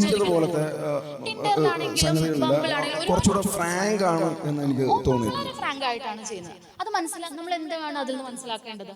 ആളുകളുടെ മൈൻഡ് സെറ്റ് മാറുന്നുണ്ട്. നമ്മുടെ ഒരു സോഷ്യൽ സൈക്കി ഈ തരത്തിൽ പുതിയ ജനറേഷൻ മാറുന്നുണ്ട്. അവർ കുറേ കൂടി ഫ്രീ ആയിട്ട് ഇതിനെക്കുറിച്ചൊക്കെ ചർച്ച ചെയ്യുന്നുണ്ട്. പക്ഷേ അത് ചർച്ച ചെയ്യാനുള്ള പ്ലാറ്റ്ഫോംസ് നമുക്ക് ഇതുപോലെ വരുന്നുണ്ടെങ്കിലും സെക്സ് എഡ്യൂക്കേഷൻ വേണ്ടത്ര എത്തുന്നില്ല ആളുകളിലേക്ക്. അപ്പൊ അവിടെയും പ്രശ്നങ്ങൾ വരുന്നുണ്ട്. എങ്ങനെയാണ് ഈ എക്സ്പ്രഷൻസ് മാനിഫെസ്റ്റ് ചെയ്യേണ്ടത്, കമ്മ്യൂണിക്കേറ്റ് ചെയ്യേണ്ടത്, അല്ലെങ്കിൽ അടുത്ത ഘട്ടത്തിലേക്ക് എങ്ങനെ പോകണം, ഇനി ഒരു സെക്ഷൽ ആക്ടിലേക്കൊക്കെ കടന്നാൽ എങ്ങനെയാണ് അതിന്റെ കോൺസിക്വൻസസ് ഫേസ് ചെയ്യേണ്ടത്, ഇങ്ങനെ ഒരുപാട് പ്രശ്നങ്ങൾ ഇപ്പം ഞങ്ങളുടെ അടുത്തൊക്കെ വരുന്ന കേസുകളിൽ ഇത് ഒരുപാട് കാണാൻ വരുന്നു. കൺഫ്യൂസ്ഡ് ആണ് മിക്കവരും. അതിൽ ക്ലാരിറ്റി ഇല്ല. ക്ലാരിറ്റി ഇല്ലാത്തതിന് കാരണം നമ്മുടെ സമൂഹത്തിന് ലൈംഗിക വിദ്യാഭ്യാസം വേണ്ട രീതിയിൽ കിട്ടുന്നില്ല എന്നുള്ളത് തന്നെയാണ്. ഇനിയിപ്പോൾ പേഴ്സണൽ എക്സ്പീരിയൻസ് ആണെങ്കിൽ എനിക്ക് ഇതുപോലെയുള്ള ഉണ്ട്, ഇങ്ങനെയുള്ള നമ്മൾ അവൈലബിൾ ആണോ എന്ന് ചോദിക്കുന്ന ആളുകളുണ്ട്. പച്ച ലൈറ്റ് കത്തി നിൽക്കുമ്പോൾ ഒന്ന് മുട്ടി നോക്കാൻ തോന്നുന്ന ആളുകളൊക്കെ ഉണ്ട്. പക്ഷെ ഞാൻ ചോദിക്കുന്നത്, ഇത് ഒരു സോഷ്യൽ മീഡിയയിൽ മാത്രം കാണുന്ന ഒരു ഫിനോമിനൻ അല്ലല്ലോ. ഇപ്പോൾ നമ്മൾ ഒരു രാത്രി തന്നെ, ഇപ്പൊ അവൾ എന്താ ഉറങ്ങിയില്ലേ, സോഷ്യൽ മീഡിയയിലല്ല, രാത്രി ഞാൻ പുറത്തിറങ്ങി നടക്കുകയാണെന്ന് വിചാരിക്കുക, വളരെ ഫ്രീ ആയിട്ട് ഇതുപോലെ ഡ്രസ്സ് ചെയ്തിട്ട് ഒരു പബ്ലിക് സ്പേസിൽ, ബസ് സ്റ്റാൻഡിലോ റെയിൽവേ സ്റ്റേഷനിലോ ബസ്സിലോ യാത്ര ചെയ്യുമ്പോഴും ഇതേ തരത്തിൽ ഇവൾ അവൈലബിൾ ആണ്, ഒന്ന് മുട്ടി നോക്കാമെന്ന് തോന്നുന്ന ആളുകൾ തന്നെയാണുള്ളത്. അത് സോഷ്യൽ മീഡിയയിൽ വരുമ്പോൾ കുറച്ചുകൂടെ അവർക്ക് ആ ഒരു സ്പേസിന്റെ ഒരു പോസിബിലിറ്റി ഒക്കെ ഉണ്ടല്ലോ. അനോണിമിറ്റി സൂക്ഷിക്കാൻ പലപ്പോഴും ഫേക്ക് ഐഡന്റിറ്റികളുമായിട്ട് വരാം. പിന്നെ കുറെ കൂടെ ഫ്രീ ആണ്, നേരിട്ട് കാണുന്നില്ല, കാണാതെ ഇതെല്ലാം സംസാരിക്കാനൊക്കെ പറ്റും. അപ്പൊ കൂടുതലായിട്ട് അവിടെ അത് ഉപയോഗിക്കാം എന്നുള്ളതേ ഉള്ളൂ. പിന്നെ ഇവിടെ നയനതാര പറഞ്ഞതിനോട് അമ്മുദീപ ഞാൻ പറഞ്ഞു തോന്നുന്നു, എൻജോയ് ചെയ്യുന്നുണ്ട്, നമ്മൾക്കും അതൊരു പോസിബിലിറ്റി ആണല്ലോ. അത്താഴ പ്രശ്നിക്കാരുണ്ടോ എന്ന് ചോദിക്കാനും ഉണ്ടെന്ന് പറയാനും ഒക്കെയുള്ള ഒരിടം കൂടിയാണല്ലോ എന്ന്. അപ്പൊ അത് എനിക്കത് ഓർമ്മ വന്നത് ഇതുപോലെ ഒരു ലിറ്ററേച്ചർ ഫെസ്റ്റിവൽ സെഷനിൽ എഴുത്തുകാരിയായ ഷാഹിന കെ റഫീഖ് ഷെയർ ചെയ്തൊരു അനുഭവമാണ്. അപ്പോൾ ഷാഹിന കെ റഫീഖിന്റെ ഫോൺ നമ്പർ ഇതുപോലെ ട്രെയിനിൽ ഒരു ടോയ്ലറ്റിൽ ആരും എഴുതി വെച്ചിട്ട് കോണ്ടാക്ട് ചെയ്യാനുള്ള ഇത് എഴുതി വെച്ചു. അപ്പോൾ പിന്നെ വേറൊരു കാര്യമുണ്ട്, മലയാളത്തിൽ മാത്രമല്ല ഞാൻ പല ലാംഗ്വേജിലും ഇത്തരം സാഹിത്യങ്ങൾ ട്രെയിനിൽ ഈ പോകുന്ന നമ്മുടെ കേരളത്തിൽ നിന്ന് പോകുന്ന ട്രെയിനുകളുടെ മുഴുവൻ നമ്മൾ ഭൂരിപക്ഷം എന്ന് പറയുന്ന ഒരു സംഗതിയാണ്. മറ്റു ഭാഷകളിൽ ഇല്ലാതെറിയില്ലെന്നോ അല്ലെങ്കിൽ ലൈംഗികതാരതയും ഇല്ലെന്നോ ഞാൻ സ്റ്റേറ്റ് ചെയ്തില്ല. പക്ഷെ ഞാൻ കണ്ടിട്ടുള്ള ഇപ്പൊ ഈ ഇവിടുന്ന് കാശ്മീരിന് പോകുന്ന, ജമ്മു താവിക്ക് പോകുന്ന ട്രെയിൻ, അല്ല ഗുവാഹട്ടിക്ക് പോകുന്ന ട്രെയിൻ, കുർളയ്ക്ക് പോകുന്ന ട്രെയിൻ, ഇവിടെ എല്ലാം ഒരു 90% തെറികൾ മലയാളത്തിലാണ് എഴുതി വെച്ചിരിക്കുന്നത്. എനിക്കതിന്റെ പെർസെന്റേജ് അറിയില്ല, പക്ഷെ ഞാൻ തമിഴിൽ കണ്ടിട്ടുണ്ട്. മസാച്യുസെറ്റ്സിൽ ഇതിന്റെ ഒരു പഠനം തന്നെ ഉണ്ടായിട്ടുണ്ട്. രണ്ട് നല്ല പേപ്പറുകൾ ഇതിനകത്ത് ഉണ്ടായിട്ടുണ്ടായിരുന്നു. അപ്പൊ ഞാനിത് വളരെ കോഷ്യസ് ആയിട്ട് തന്നെ ഞാൻ ശ്രദ്ധിക്കാറുണ്ടായിരുന്നു. ഇത് ഏത് ഭാഷയിലാണ് ഇത് ഏറ്റവും കൂടുതൽ എന്നുള്ളതിൻ്റെ അത് 95% മലയാളത്തിലായിരുന്നു, ശ്രേഷ്ഠ മലയാളത്തിൽ തന്നെ ആയിരുന്നു എന്നുള്ളതാണ് എൻ്റെ ഒരു പേഴ്സണൽ നിരീക്ഷണമായിട്ട് എനിക്ക് പറയാൻ പറ്റും. സാധ്യമായിട്ടുള്ള ഒരു വിശകലനം എന്താന്ന് വെച്ചാല്, നമ്മളുടെ ഈ മലയാളികളുടെ ഒരു പ്രബുദ്ധത എന്ന് പറഞ്ഞ് നമ്മൾ ഉയർത്തിപ്പിടിക്കുന്ന സാധനമുണ്ട്. അതെ, ലിറ്ററസി കൂടുതലായതുകൊണ്ടും നമ്മൾ പ്രബുദ്ധരാണ് നമുക്ക് കാണിക്കുകയും വേണം. അത് കാരണം ഇങ്ങനത്തെ പല കാര്യങ്ങൾ എക്സ്പ്രസ് ചെയ്യാൻ പറ്റുന്നില്ല പബ്ലിക്ലി ഒന്നും. അപ്പൊ ഈ ടോയ്ലറ്റുകളുടെ ഈ പ്രൈവസിയിലാണ് ഇതൊക്കെ എങ്ങനെയെങ്കിലും ഇത് കാണിക്കണമല്ലോ, എവിടെയെങ്കിലും അത് എക്സ്പ്രസ് ചെയ്യപ്പെടും. അതാണ് അതിന്റെ സൈക്കോളജി. അപ്പൊ അവിടെ കാണിക്കുന്ന ആയിരിക്കാം, മറ്റവർക്ക് കുറച്ചും കൂടെ അവരത്ര പ്രബുദ്ധരല്ലല്ലോ, അതിന്റെ ഭാരമില്ല. കാരണം ലിറ്ററസിയുടെ ഒരു സംഭവം ഉണ്ടാകും. നമ്മൾ ഈ മൂത്രപ്പുര സാഹിത്യം എന്ന് പറയുന്ന ഒരു സംഭവം ഉണ്ടല്ലോ, നമ്മൾ തല്ലുന്ന സാറ് ഇമ്പോഷൻ തരുന്ന ടീച്ചർ പെട്ടെന്ന് നമ്മൾ മദനൻ മാഷും ലീല ടീച്ചറും ആണെന്നുണ്ടെങ്കിൽ നേരെ കരിക്കട്ട കൊണ്ടോ ചോക്ക് കൊണ്ടോ സ്കൂളിൻ്റെ കക്കൂസിൻ്റെ മതിലാൽ മദനൻ മാഷ് plus Leela teacher is equal to love എന്ന് എഴുതി വെക്കുന്ന ഒരു സംഭവം. ഇത് കാലാകാലങ്ങളായിട്ടുള്ള, ഞാൻ ഈ ഹയർ സെക്കൻഡറിയിൽ പഠിപ്പിച്ചുകൊണ്ടേ ഇരുന്നതുകൊണ്ട് നമ്മൾ സ്കൂളിൻ്റെ ടോയ്ലറ്റുകൾ സ്ഥിരം കാണുന്ന സാധനമാണ്. അവിടുത്തെ ഏറ്റവും ക്രൂരനായിട്ടുള്ള സാറിനെയും അല്ലെങ്കിൽ ഏറ്റവും എന്താണ് ഈ പറഞ്ഞതുപോലെ ശത്രുത തോന്നുന്ന അല്ലെങ്കിൽ അപ്രോച്ചബിൾ അല്ല എന്നൊക്കെ തോന്നുന്ന ചില ടീച്ചർമാരെ പറ്റിയിട്ട് ചില സാറന്മാർ ഒരു സ്റ്റാഫ് റൂമിന്റെ മറ്റേ അത് അല്ല എന്തോ അല്ല ഇതിലൊരു അതാ പറഞ്ഞ ഈ ഫീമെയിൽ ടോയ്ലറ്റുകളിൽ ഇത് കാണാതിരിക്കുകയും ആൺകുട്ടികൾ മൂത്രം ഒഴിക്കുന്ന മൂത്രപ്പുറയിൽ മാത്രമാണ് ഇത് കാണുന്നത്. അല്ലെങ്കിൽ ആണുങ്ങൾ പെരുമാറുന്ന ഇടങ്ങളിലാണ് ഇത്തരത്തിലുള്ള സംഗതി കാണുന്നത്. അപ്പൊ ഈ അമർത്തിവെക്കലിന്റെ ഒരു തോതിനെ പറ്റി പറയാനായിട്ടാണ് ഞാൻ പറഞ്ഞത്. അത് മാത്രമല്ല, ഞാൻ ഒരു കാര്യം കൂടി പറഞ്ഞ് അവസാനിപ്പിക്കാം. പക്ഷെ അതിന് പറഞ്ഞൊരു കാര്യം, ഈ ഫോൺ നമ്പർ അങ്ങനെ വെച്ചത് കാരണം ഒരുപാട് കോൾസ് വരികയാണ്, ഒരു രക്ഷയില്ല. അപ്പൊ ഷാന് പറയാ, ചില കോളുകൾ വളരെ ചെറുപ്പക്കാരായിട്ടുള്ള ആളുകൾ ഒരുപാട് വിളിച്ചു. അതൊരു തരത്തിൽ എനിക്ക് സന്തോഷമൊക്കെ ഉണ്ടാക്കിയിട്ടുണ്ട്. ഞാനതിന് ഓക്കെ, എന്താണ് നിങ്ങൾക്ക് വേണ്ടത്, അടുത്ത ഘട്ടത്തിലേക്ക് എന്താണ് പോകേണ്ടതെന്നൊക്കെ ഞാൻ തിരിച്ചു ചോദിക്കാനും തുടങ്ങി. ആദ്യം പരാതിപ്പെടണമെന്ന് ആലോചിച്ചു, പരാതിപ്പെട്ട് വലിയ കാര്യമൊന്നുമില്ല എന്ന് തോന്നി. അതൊരു ഫ്രണ്ട് ചോദിച്ചത് ഞാൻ പോയി മായ്ച്ചു കളയണോ അങ്ങനെയെങ്കിലും, അങ്ങനെ വേണ്ട, അവിടെ കിടക്കട്ടെ, നല്ല വല്ല കോളുകളും വന്നാലോ എന്ന് ഞാൻ വളരെ ഇതായിട്ട് പറഞ്ഞാണ്. പക്ഷെ അങ്ങനെ അങ്ങനെ ചിന്തിക്കുന്ന സ്ത്രീകളെന്ന് വെച്ചാൽ അതിനെ ആ രീതിയിൽ കാണുന്നവരും ഉണ്ട്. അപ്പൊ ഇത് പക്ഷേ എനിക്ക് തോന്നുന്നു മാറി വരുന്നുണ്ട്. കുറെ കൂടി ഫ്രീ സ്പേസുകൾ ഓൺലൈനായിട്ടും ഈ ഡേറ്റിംഗ് ആപ്പുകൾ പോലെയും ഒക്കെ ആയിട്ട് വരുന്നത് കാരണം ആ ഒരു ടെൻഡൻസി മാറുന്നുണ്ട്. നമ്മുടെ ജനറേഷനൊക്കെ ആയിരിക്കും ഇപ്പോൾ ഇതിന് വേണ്ടിയിട്ട് കൂടുതലും ഫേസ്ബുക്ക് പോലെയുള്ള സോഷ്യൽ മീഡിയ പ്ലാറ്റ്ഫോംസിനെ കൂടുതലായിട്ട് ഉപയോഗിക്കുന്നത്. പിന്നെ സ്ത്രീകളുടെ ടോയ്ലറ്റിൽ കാണുന്നതിനേക്കാളും പുരുഷന്മാരുടെ ടോയ്ലറ്റിൽ കാണാനുള്ള ഒരു കാരണം, ഇനിയിപ്പോൾ സ്ത്രീകളുടെ ടോയ്ലറ്റ് കാണുന്ന ഏതെങ്കിലും പുരുഷൻ കയറി എഴുതിയതായിരിക്കണം മിക്കവാറും. അതിന് കാരണം അവർക്കൊരു പാട്രിയാർക്കി കൊടുക്കുന്ന ഒരു അവകാശ ബോധമുണ്ട്. ഞങ്ങൾക്കിത് ചെയ്യാം, അത് നോർമലൈസ് ചെയ്യപ്പെടുകയാണ് എല്ലായിടത്തും. പിന്നെ ഇഷ്ടപ്പെടാത്ത ഒരു ടീച്ചറുടെ 2 ടീച്ചേഴ്സിന്റെ പേര് വെച്ച് എഴുതുന്നതിൽ ലൈംഗികതയിലേക്കും അല്ലെങ്കിൽ ഇത്തരം കാര്യങ്ങളിലേക്കും കൊണ്ടുചെന്നാൽ ഒരാളെ തളർത്താം എന്നൊരു തോന്നലുണ്ട്. അത് ലൈംഗിക വിദ്യാഭ്യാസത്തിന്റെ കുറവ് തന്നെ കാണിക്കുന്നത്. ലൈംഗികത എന്ന് പറഞ്ഞാൽ വളരെ ഒരു വീക്ക് പോയിന്റ് ആണ്. അതുകൊണ്ടാണ് ക്യാരക്ടർ അസാസിനേഷൻ നടത്തുന്നത്. നമ്മളൊരു കാര്യം, ഒരു സ്ത്രീ ഇപ്പൊ പലപ്പോഴും ഞാൻ അനുഭവിച്ചിട്ടുണ്ട്, വളരെ ബോൾഡായിട്ട് എന്തെങ്കിലും കാര്യങ്ങൾ ഒപ്പീനിയനേറ്റഡ് ആയിട്ടുള്ള ഒരു സ്ത്രീയെ ഏതെങ്കിലും തരത്തിൽ തളർത്തണമെങ്കിൽ ക്യാരക്ടർ അസാസിനേഷൻ നടത്താം. ക്യാരക്ടർ അസാസിനേഷൻ വേണ്ടി എന്താ ചെയ്യുന്നത്? അവളുടെ ലൈംഗികതയെ കുറിച്ച് സംസാരിക്കും, ലൈംഗിക ജീവിതത്തെ കുറിച്ച് സംസാരിക്കും. അത് വളരെ, അപ്പൊ എന്താണ് ലൈംഗികത? വളരെ ബേസിക് ആയിട്ടുള്ള ഒരു ആവശ്യമാണ്, നമ്മുടെ ഒരു നീഡാണ്, വളരെ നാച്ചുറൽ ആയിട്ടുള്ള ഓർഗാനിക് ആയിട്ടുള്ള നമ്മളുടെ ഒരു വളരെ ഇതായിട്ടുള്ള ഒരു നീഡിനെയാണ് ഈ തരത്തിൽ നമ്മൾ വികൃതമാക്കി ചിത്രീകരിക്കുന്നത്. ചെറുപ്പം മുതൽ നമ്മൾ അങ്ങനെയാണ് അതിനെ പഠിച്ചു വരുന്നത്, നമ്മൾ അതാണ് ഇന്റേണലൈസ് ചെയ്യുന്നത്. ഇത്തരം ഒരു വൈകൃതം എന്ന് പറയുന്ന ഒരു തരത്തിലേക്ക് അത് പോകുന്നതിന് നമുക്ക് ഒറ്റ റൗണ്ട് പെട്ടെന്ന് ഒരു ക്യാപ്സൂൾ പരുവത്തിൽ പറഞ്ഞത് തീർത്താനുള്ള സമയം. കാരണം എനിക്ക് തന്നെ അടുത്ത സെഷനിലുള്ള ആൾക്കാർ ഇവിടെ ഇരിക്കുന്നുണ്ട്, മാരത്തോൺ സെഷനുകളാണ്. നമുക്ക് കാമസൂത്രം ഉണ്ടായ നാടാണ്, അല്ലെ കുജിമാരതന്ത്രം ഉണ്ടായിട്ടുള്ള നാടാണ്. ലൈംഗികതയെ പ്രതിപാദിക്കുന്ന ഒരുപാട് കൃതികൾ ഉണ്ടായിട്ടുള്ള മറ്റേ സ്ഥലം കൂടിയാണ് കേരളം. ഇപ്പോൾ ഞാൻ നേരത്തെ പറഞ്ഞതുപോലെ വൈശികതന്ത്രം മുതൽ, വൈശികതന്ത്രം എന്ന് പറഞ്ഞിട്ട് വേശ്യാവൃത്തിയെ കുറിച്ചിട്ടുള്ള ഒരു കാവ്യം, വലിയ മഹാകാവ്യം ഉണ്ടായിട്ടുള്ള സ്ഥലമാണ്. അല്ലെങ്കിൽ ഉണ്ണുനീലി സന്ദേശമോ ഉണ്ണിയച്ചി ചരുതോ ഉണ്ണിയാടി ചരുതോ, ഇതെല്ലാം ഗണികാ കാവ്യങ്ങൾ എന്ന് പറയുന്ന ചന്ദ്രോത്സവം പോലത്തെ സെക്സിനെ ഭയങ്കരമായിട്ട് ആഘോഷിക്കുന്ന പൊന്നമ്പൂരിയൊക്കെ മറ്റേ വയസ്സനായിട്ട് മറ്റേ എണീറ്റ് നിൽക്കാനായിട്ട് പറ്റാത്ത പുള്ളിക്കാരൻ ഒരാളുടെ മുതുകെ കയറിയിട്ട് മറ്റേ ചന്ദ്രോത്സവത്തിന് പോകുന്ന തരത്തിലുള്ള കാവ്യങ്ങൾ ഒരു 15-ാം നൂറ്റാണ്ട് 16-ാം നൂറ്റാണ്ട് വരെ, അല്ലെങ്കിൽ പുന്നമ്പൂതിരിയുടെ ഒരു കാലം വരെയൊക്കെയുള്ള കൃതികളിൽ ലൈംഗിക ഭയങ്കര സമൃദ്ധമായിട്ട് നമുക്ക് കാണാനായിട്ട് പറ്റുന്ന ഒരു നാടായിരുന്നു.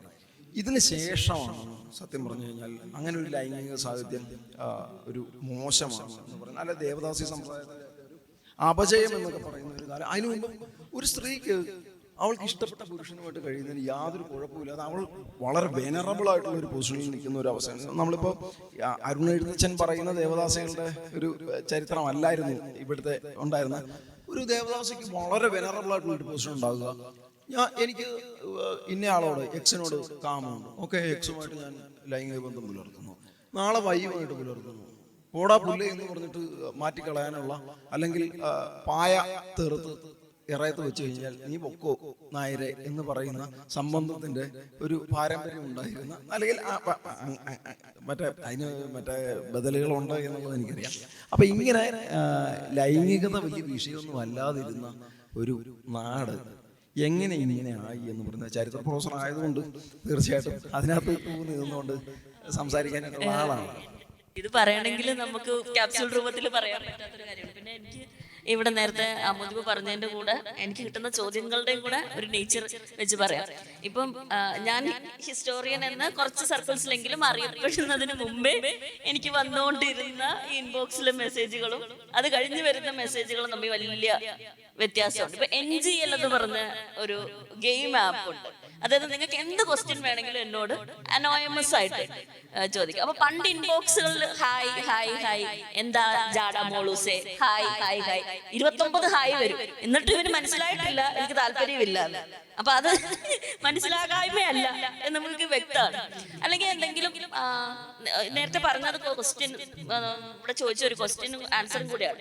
ഈ പലപ്പോഴും ഇപ്പം അത് കുറച്ച് വ്യത്യാസമൊക്കെ വന്നിട്ടുണ്ട്. Again thanks to social media ആണ്. ഇപ്പൊ എന്റെയൊക്കെ ജനറേഷനിലുള്ള സ്ത്രീകൾക്ക് സെക്ഷൽ വൊക്കാബുലറി ഭയങ്കര കുറവായിരുന്നു. എനിക്ക് കളി എന്നുള്ള വേർഡിന് ഒരു ഡബിൾ മീനിങ് ഉണ്ടെന്ന് ഞാൻ എന്റെ 22 വയസ്സൊക്കെ കഴിഞ്ഞിട്ടാണ് ഞാൻ എന്റെ പാർട്ട്ണർ ഇവിടെ ഇരിപ്പുണ്ട്. ഞാൻ പലപ്പോഴും ഇങ്ങനെ വരുന്ന മെസ്സേജുകൾ ഞങ്ങൾ ഒരുമിച്ചിരുന്ന് വായിക്കാറുണ്ട്. ഞങ്ങളുടെ കുടുംബജീവിതത്തിന് ഭയങ്കര രസമാണ്. കാരണം ഇങ്ങനെ എന്റെ പാർട്ട്ണറും പലവർക്കും ഡിസൈറബിൾ ആണെന്നും ഞാനും പലവർക്കും ഡിസൈറബിൾ ആണെന്നും തമ്മിൽ കാണിച്ചു കൊടുക്കാൻ, കണ്ടോ എനിക്ക് മാർക്കറ്റ് വാല്യൂ ഉണ്ടെന്ന് കാണിച്ചു കൊടുക്കാൻ ഉള്ള ഒരു അവസരം കൂടിയാണ്. അപ്പൊ എനിക്ക് ഒട്ടും സെക്ഷൽ വൊക്കാബുലറി ഇല്ലാതിരുന്ന അല്ലെങ്കിൽ ഇതുപോലെ ഇപ്പൊ വജൈന പീനസ് എന്നൊക്കെ പറയാൻ എനിക്ക് മടിയില്ലാത്ത ഒരാളാണ്. പക്ഷെ അറ്റ് ദ സെയിം ടൈം ഇതിന് പുസി ഡിക്ക് എന്നൊക്കെയുള്ള ഞാൻ വളരെ ലേറ്റ് ആയിട്ടാണ് അറിയുന്നത്. കാരണം നമ്മളെ കണ്ടീഷൻ ചെയ്ത് വളർത്തുന്നത് അങ്ങനെയാണ്. അതുകൊണ്ട് ഈ പല വാക്കുകളും എനിക്കൊന്നും അറിയില്ല. അപ്പൊ ഞാൻ ഈ വാക്ക് കൊണ്ട് ചെല്ലുന്ന എന്റെ പുരുഷ സുഹൃത്തുക്കളുടെ അടുത്താണ് ഇതിന്റെ അർത്ഥം എന്താണെന്ന് പറഞ്ഞുതരുമോ എന്ന് ചോദിക്കുന്നത്. അപ്പൊ ഈ സെക്ഷൽ വൊക്കാബുലറിയുടെയും ലാംഗ്വേജിന്റെയും സെക്ഷൽ ലാംഗ്വേജിന്റെ പുറത്ത് ഒരു പുരുഷനൊരു മൊണോപ്പൊളി ഉണ്ട്. അപ്പം ഈ മൊണോപ്പൊളി പലപ്പോഴും അധികാരമായിട്ട് പരിവർത്തിക്കുകയും ആ അധികാരമാണ് പലപ്പോഴും ഈ സൈബർ ഇടങ്ങളിൽ മാനിഫെസ്റ്റ് ആകുന്നതും സൈബർ ഇടം അല്ലാത്ത ഇടങ്ങളിൽ മാനിഫെസ്റ്റ് ആകുന്നതായിട്ട് നമുക്ക് കാണാറുണ്ട്. നമ്മളിപ്പോ ലൈംഗിക ദാരിദ്ര്യം എന്ന് പറയുന്നു, നമ്മൾ ഇതുപോലെ എന്താണ് പെർവേർഷൻ എന്ന് പറയുന്നു. ഇത് കേരളത്തിലെ തൊഴിലില്ലായ്മ പോലെയാണ്. കേരളത്തിൽ ആക്ച്വലി ഒരുപാട് തൊഴിലുണ്ട്. നമ്മൾ ബ്ലൂ കോളർ ജോബ് നോക്കുന്നത് കൊണ്ടാണ് നമുക്കിവിടെ തൊഴിലില്ലായ്മ ഇല്ലാതിരിക്കുന്നത്. ഇതുപോലെ തന്നെ there is lot of sex happening out there. There's lot of sexual opportunities. നമുക്ക് ആഗ്രഹിക്കുന്ന രീതിയിലുള്ള സെക്സ് തരാനും സെക്സ് ചെയ്യാനും ഒക്കെ ഓപ്പർച്യൂണിറ്റീസ് കേരളത്തിലുണ്ട്. പക്ഷെ അത് ചെയ്യുകയും വേണം. നിങ്ങൾക്ക് പകൽമാന്യനോ മാന്യയോ ആയി അല്ലെങ്കിൽ കുലസ്ത്രീയായിട്ടോ കുലപുരുഷനായിട്ടോ നടക്കുകയും വേണം എന്ന് പറയുമ്പോൾ ക്യൂർ ഇടങ്ങളിൽ നോക്കിയാൽ വളരെ ഓപ്പൺ ആയിട്ട് കൺസെന്റ് മാനിച്ചുകൊണ്ട് സെക്ഷുവാലിറ്റിയെ കുറിച്ച് ഡിസ്കസ് ചെയ്യുന്ന ഇടങ്ങളുണ്ട്. ആ ക്യൂർ സ്പേസിന്റെ ഒരു ഗ്രാമറ്റിക്സ് ഉണ്ടല്ലോ, ആ ക്യൂർ സ്പേസിന്റെ ഒരു ഡെമോക്രസി നമ്മുടെ എല്ലാ ഇടങ്ങളിലും വന്നാൽ ശരിക്കും മനോഹരമായിട്ടുള്ള സ്ഥലം ആയിട്ട് മാറും. ഈ ഫോൾ സെൻസ് ഓഫ് മൊറാലിറ്റി സൃഷ്ടിക്കപ്പെട്ടതാണ്. ഇതിപ്പം നിങ്ങള് ദേവദാസി എന്ന് വിളിക്കപ്പെടുന്ന ടെമ്പിൾ സ്ത്രീകൾ, അവർക്ക് വലിയ ഫ്രീഡം ഒന്നും ഇല്ലായിരുന്നു. അവരുടെ ലൈഫ് ഭയങ്കര കഷ്ടതയേറിയ ലൈഫ് തന്നെയായിരുന്നു. അവരെ സാനിറ്റൈസ് ചെയ്ത വൈറ്റ് വാഷ് ചെയ്ത ശൂരനാട് കുഞ്ഞൻപിള്ളയുടെയും ഉള്ളൂരിന്റെ ഒക്കെ സാഹിത്യമുണ്ട്. ഈ വൈറ്റ് വാഷിംഗ് ആണ് ഇപ്പോഴും പല ഇടങ്ങളിലും നടക്കുന്നത്. താങ്ക്ഫുള്ളി നമ്മുടെയൊക്കെ ജനറേഷനോടെ അത് ഒടുങ്ങുമെന്നാണ് ഞാൻ വിചാരിക്കുന്നത്. നമ്മൾ കഴിഞ്ഞിട്ട് വരുന്നവരൊക്കെ കുറെ കൂടെ നന്നായിട്ട്. കാരണം ഇപ്പൊ ഡെമി സെക്ഷൽ പാൻ സെക്ഷൽ എന്നൊക്കെ ഞാൻ എന്റെ സ്റ്റുഡൻസിൽ നിന്നാണ് ഇത് അറിയുന്നത്. അപ്പൊ ഒരാൾ വന്ന് പറയുകയാണ് സോറി ഞാൻ ഡെമി സെക്ഷൽ ആണ് എന്ന് പറഞ്ഞാൽ മറ്റേ സൈഡിൽ നിൽക്കുന്ന പുരുഷനാണെങ്കിലും സ്ത്രീ ആണെങ്കിലും ക്യൂർ പേഴ്സൺ ആണെങ്കിലും ഓക്കെ ശരി എന്റെ താല്പര്യം ഹുക്കിംഗ് അപ്പ് ആണെന്ന് പോകാനുള്ള ഡെമോക്രസി. അതിന് ഫേസ്ബുക്കും അല്ലെങ്കിൽ സോഷ്യൽ മീഡിയയും ഒക്കെ അത്തരം ഒരു വിദ്യാഭ്യാസം നൽകുന്നതിൽ ഒരു വലിയ പങ്ക് വഹിച്ചിട്ടുണ്ട് എന്ന് പറയുന്ന ഒരു കാര്യങ്ങളുണ്ട്. ഇവിടെ ഞാൻ അടുത്ത സെഷൻ അവിടെ വെയിറ്റിംഗ് ആണ്, സ്റ്റേജ് വെയിറ്റിംഗ് ആണെന്നുള്ളതുകൊണ്ട് സുനൈനയിലേക്ക് ഞാൻ മൈക്ക് കൈമാറിയിട്ട് അമുദീപയ്ക്ക് പറയാനുള്ള നേരത്തെ പറഞ്ഞിരുന്ന ഈ പെനിട്രേഷനെ ഒരു ആക്രമണം എന്ന് പറയുന്ന ഒരു സംഗതിയായിട്ട് കാണുമ്പോൾ അതിനെ ഒരു സ്ത്രീയുടെ വിഴുങ്ങലായിട്ട് കാണുന്ന ഒരു സങ്കല്പത്തെ പറ്റി നമ്മൾ സംസാരിച്ചു. അപ്പോൾ അതിനെപ്പറ്റി അമ്മു സംസാരിക്കുകയും അടുത്ത റൗണ്ട് നിങ്ങളൊന്ന് സംസാരിച്ച് കൺക്ലൂഡ് ചെയ്യണം എന്നുള്ളത്. കാരണം കുറേ നേരമായിട്ട് അവിടെ ഗസ്റ്റുകൾ വെയിറ്റിംഗ് ആയതുകൊണ്ട് ഞാൻ ഓടി രക്ഷപ്പെടുന്നു എന്ന് പറയുന്ന ഒരു സംഭവമല്ല, ഗതികേട് കൊണ്ടാണ്. ഇതിവിടെ ഇരിക്കണമെന്ന് ഇത് കേൾക്കണമെന്ന് ഇതിനകത്ത് തുടരണം ഒക്കെയുള്ള ഇത്ര ആൾക്കാരൊക്കെ നിറയെ കൂടെ ചെയ്ത് ആ പടം 4-3-7 പേരുണ്ടായിരുന്നിരുന്നത് ലൈംഗികതയൊക്കെ ആയതുകൊണ്ടായിരിക്കും പുരുഷന്മാരുടെ എണ്ണവും കൂടുതലുണ്ട്. രസമാണ്, കേൾക്കട്ടെ, പഠിക്കട്ടെ, ഞങ്ങളുടെ തലമുറ മാറട്ടെ എന്നത് മാത്രമാണ് എൻ്റെ ആശംസ. അപ്പം അങ്ങനെ തീർച്ചയായിട്ടും എനിക്ക് പേഴ്സണലി അറിയുന്നവരാണ് കൂടുതലും. ഇത്രയും റിസോഴ്സ്ഫുൾ ആയിട്ടുള്ള 4 സ്ത്രീകൾ നമുക്ക് കിട്ടിയിട്ട് അവരെക്കാൾ കൂടുതൽ മോഡറേറ്റർ സംസാരിച്ചു എന്നുള്ളൊരു കടുത്ത വിമർശനം എനിക്കുണ്ട്. മോഡറേറ്ററിന് കഥ പറയാൻ 4 മണിക്കൂറും 1 മണിക്കൂറും ഉത്തരത്തിൽ എന്നുള്ളത് ഭയങ്കര വിമർശനമായിട്ടാണ് പറയുന്നത്.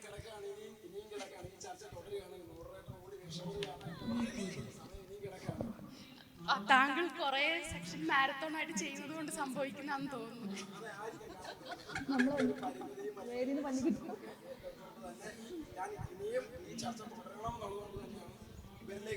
അത് കൈമാറുകയും ഓടി രക്ഷപ്പെടുകയും ചെയ്യുന്നു.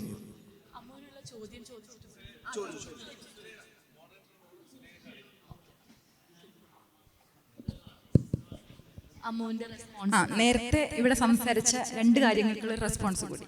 അപ്പൊ നേരത്തെ പറഞ്ഞു ഈ പുരുഷന്മാരാണല്ലോ ടോയ്ലറ്റ് സാഹിത്യം എഴുതുന്നത്, സ്ത്രീകൾക്കും താല്പര്യമുണ്ട് എഴുതാൻ. അപ്പൊ നേരത്തെ പക്ഷെ നമ്മുടെ എപ്പോഴും നമ്മളെ ഒരു കുലീനതയുടെ ഭാരം ഏതൊരു സ്ത്രീയുടെ ഉള്ളിൽ ഈ കുലീനത കുടഞ്ഞു കളയാനാണ് പ്രയാസം. ഈ കുലീനതയുടെ ഒരു ഭാരമുള്ളത് കൊണ്ടാണ് നമ്മളിത് എഴുതി വെക്കാത്തത്. നമുക്ക് ആഗ്രഹമൊക്കെ ഉണ്ട്. ചേച്ചി നേരത്തെ പറഞ്ഞ പോലെ നമുക്ക് സെക്ഷൽ വൊക്കാബുലറി ഇല്ല, സ്ത്രീകൾക്കില്ല. സ്ത്രീകൾ കുറേ മുതിർന്ന് 30കൾക്ക് ശേഷമാണ് ഈ ഇതിൻ്റെയൊക്കെ വാക്കുകൾ നേരത്തെ പറഞ്ഞ ഇനി പച്ച മലയാള പദങ്ങളുണ്ടല്ലോ. അപ്പൊ ഇന്നിപ്പോ എല്ലാ സ്ത്രീകൾക്കും അതുണ്ട്. സ്ത്രീകളുടെ ഒരു കുടുംബ പരദേവതയായിട്ട് നമ്മുടെ നാഗച്ചേച്ചി അവതരിച്ചിരിക്കുകയാണ്. അതുകൊണ്ട് നാഗച്ചേച്ചി എല്ലാ സ്ത്രീകളും ഫോളോ ചെയ്യണം, കാരണം നമുക്കൊരു ധൈര്യമാണ് അവര്. അപ്പം ഇപ്പൊ അതിന് മുട്ടില്ല ഈ ഒരു കാര്യം. പിന്നെ നേരത്തെ നമ്മുടെ മോഡറേറ്റർ ചോദിച്ച ചോദ്യം, പിന്നെ ഈ ഒരു എന്താ പറയാ ലൈംഗിക ക്രിയയിൽ ഈ ഫ്രോയിഡ് പറഞ്ഞതുപോലെ സ്ത്രീ ശരീരത്തിലേക്കുള്ള ഒരു പിന്നെ കടന്നു കയറ്റമായിട്ട്, പീനസിന്റെ ഒരു കടന്നു കയറ്റമായിട്ട്, ഒരു സർവാധികാരമായിട്ട് പറയുന്നുണ്ടല്ലോ ഫ്രോയിഡ്. ഞാനതിനെ പാടേ തള്ളിക്കളയുന്ന ഒരാളാണ്. ഫ്രോയിഡിന്റെ ശിഷ്യന്മാരിൽ അധികം ശ്രദ്ധിക്കപ്പെടാത്ത ഒരാളുണ്ട്, കാൾ യുങ് അല്ലേ? കാൾ യുങ്. ഈ യുങ് എനിക്ക് ഫേവറേറ്റ് ആയിട്ടുള്ള ഒരാളാണ്.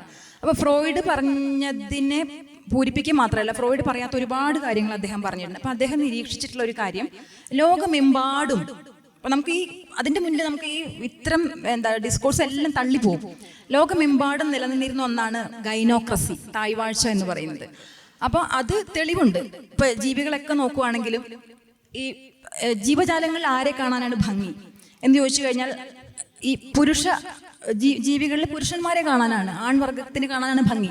പെടക്കോഴി കാണുമ്പോൾ വലിയ ഭംഗിയൊന്നുമില്ല. അതേസമയം അങ്കവാലും പൂവൊക്കെ വെച്ച് വരുന്നത് പൂവൻകോഴിയാണ്. പൂവൻകോഴിയെ കാണാനാണ് ഭംഗി. അപ്പൊ എന്തിനാണ് ഈ ആണുങ്ങൾ ഇങ്ങനെ, നമ്മുടെ ആണുങ്ങളുടെ കാര്യത്തിൽ താടി മീശയൊക്കെ ആയിട്ട് എന്തിനാണ് ഈ ആണുങ്ങൾ സുന്ദരന്മാരായിട്ട് പിന്നെ തീരണം ചോദിച്ചു കഴിഞ്ഞാൽ സ്ത്രീയുടെ ഒരു കടാക്ഷം കിട്ടാൻ വേണ്ടിയിട്ടാണ്. സ്ത്രീയുടെ ഒരു കടാക്ഷം കിട്ടാൻ വേണ്ടി പിറകെ നടക്കുവാണ്. ആ തരത്തിൽ അവർ ഭയങ്കര ദുർബലരാണ്.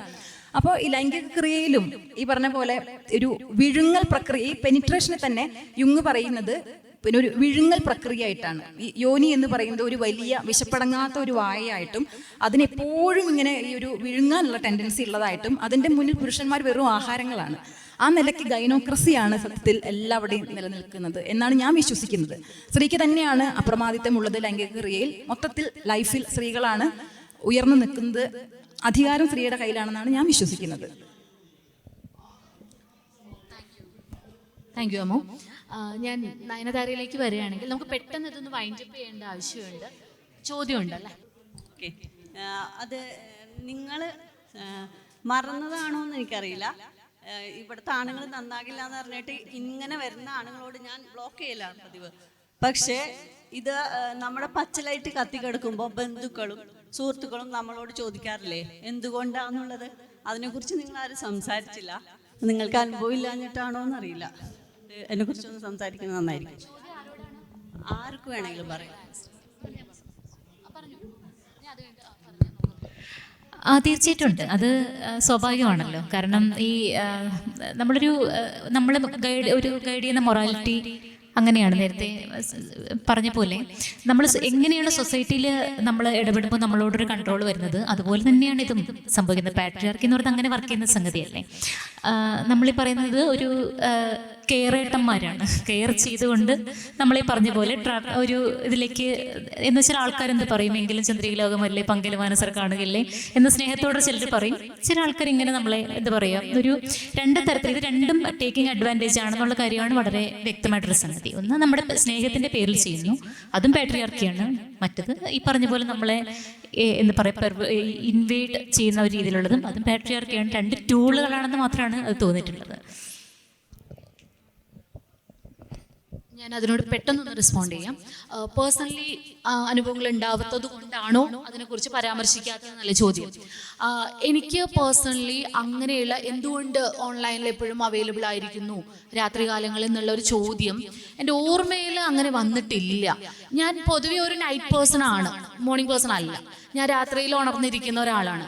അപ്പോൾ ഞാനെപ്പോഴും ഓൺലൈനിൽ ഉണ്ടാവുകയാണെങ്കിൽ രാത്രിയിലായിരിക്കും അധികം, പകൽ സമയങ്ങളിൽ അധികം ഉണ്ടാവാറില്ല. അവിടെ ഒരു ചോദ്യം വന്നിട്ടില്ല ഇതുവരെ. കാരണം ചെറുപ്പം മുതലേ ഞാൻ വളർന്ന സാഹചര്യങ്ങളും എന്നെ ആളുകൾ കണ്ടതും ഞാൻ എന്നെ കാണിച്ചു കൊടുത്തതും കുറച്ച് വ്യത്യസ്തമായിട്ടായതുകൊണ്ടായിരിക്കാം ആ ഒരു അക്സെപ്റ്റൻസ് ഉണ്ടായത് ആയിരിക്കാം. അല്ലെങ്കിൽ ഒരു കെയറേറ്റൻ കളിക്കാൻ ആളുകൾ അധികം വന്നിട്ടില്ല. പക്ഷേ വേറൊരു കാര്യമുണ്ട്, ചില ഫോട്ടോസൊക്കെ ഞാൻ തുടക്കകാലത്ത് ഓർക്കുഡ് കാലത്തും ഫേസ്ബുക്കിൻ്റെ തുടക്കകാലത്തൊക്കെ പോസ്റ്റ് ചെയ്യുമ്പോൾ ചില മെയിൽ ഫ്രണ്ട്സ്, നമ്മുടെ ആൺ സുഹൃത്തുക്കൾ വന്നിട്ട് ആ ഫോട്ടോ മാറ്റണം, അത് പ്രൊഫൈൽ പിക്ക് ആക്കണ്ട, അല്ലെങ്കിൽ ആ ഫോട്ടോ പോസ്റ്റ് ചെയ്യണ്ട. അതിന് വേറൊരു രീതിയിലാണ് ഞങ്ങൾ ആണുങ്ങൾ കാണുന്നത്. ഞങ്ങൾ ആണുങ്ങളെ ചില തരത്തിൽ ചില വികാരങ്ങൾ ഉണർത്തുന്ന രീതിയിലുള്ള ചില പോസ്റ്റുകളാണത്, ഫോട്ടോസാണെന്ന് പറഞ്ഞവരുണ്ട്. അതല്ലാതെ എനിക്ക് ഈ തരത്തിലുള്ള അനുഭവം അങ്ങനെ ഉണ്ടായിട്ടില്ല. കൺട്രോളിങ് ഇതുവരെ അങ്ങനെ കിട്ടിയിട്ടില്ല. സമ്മതിച്ചു കൊടുക്കാത്തതുകൊണ്ടായിരിക്കാം.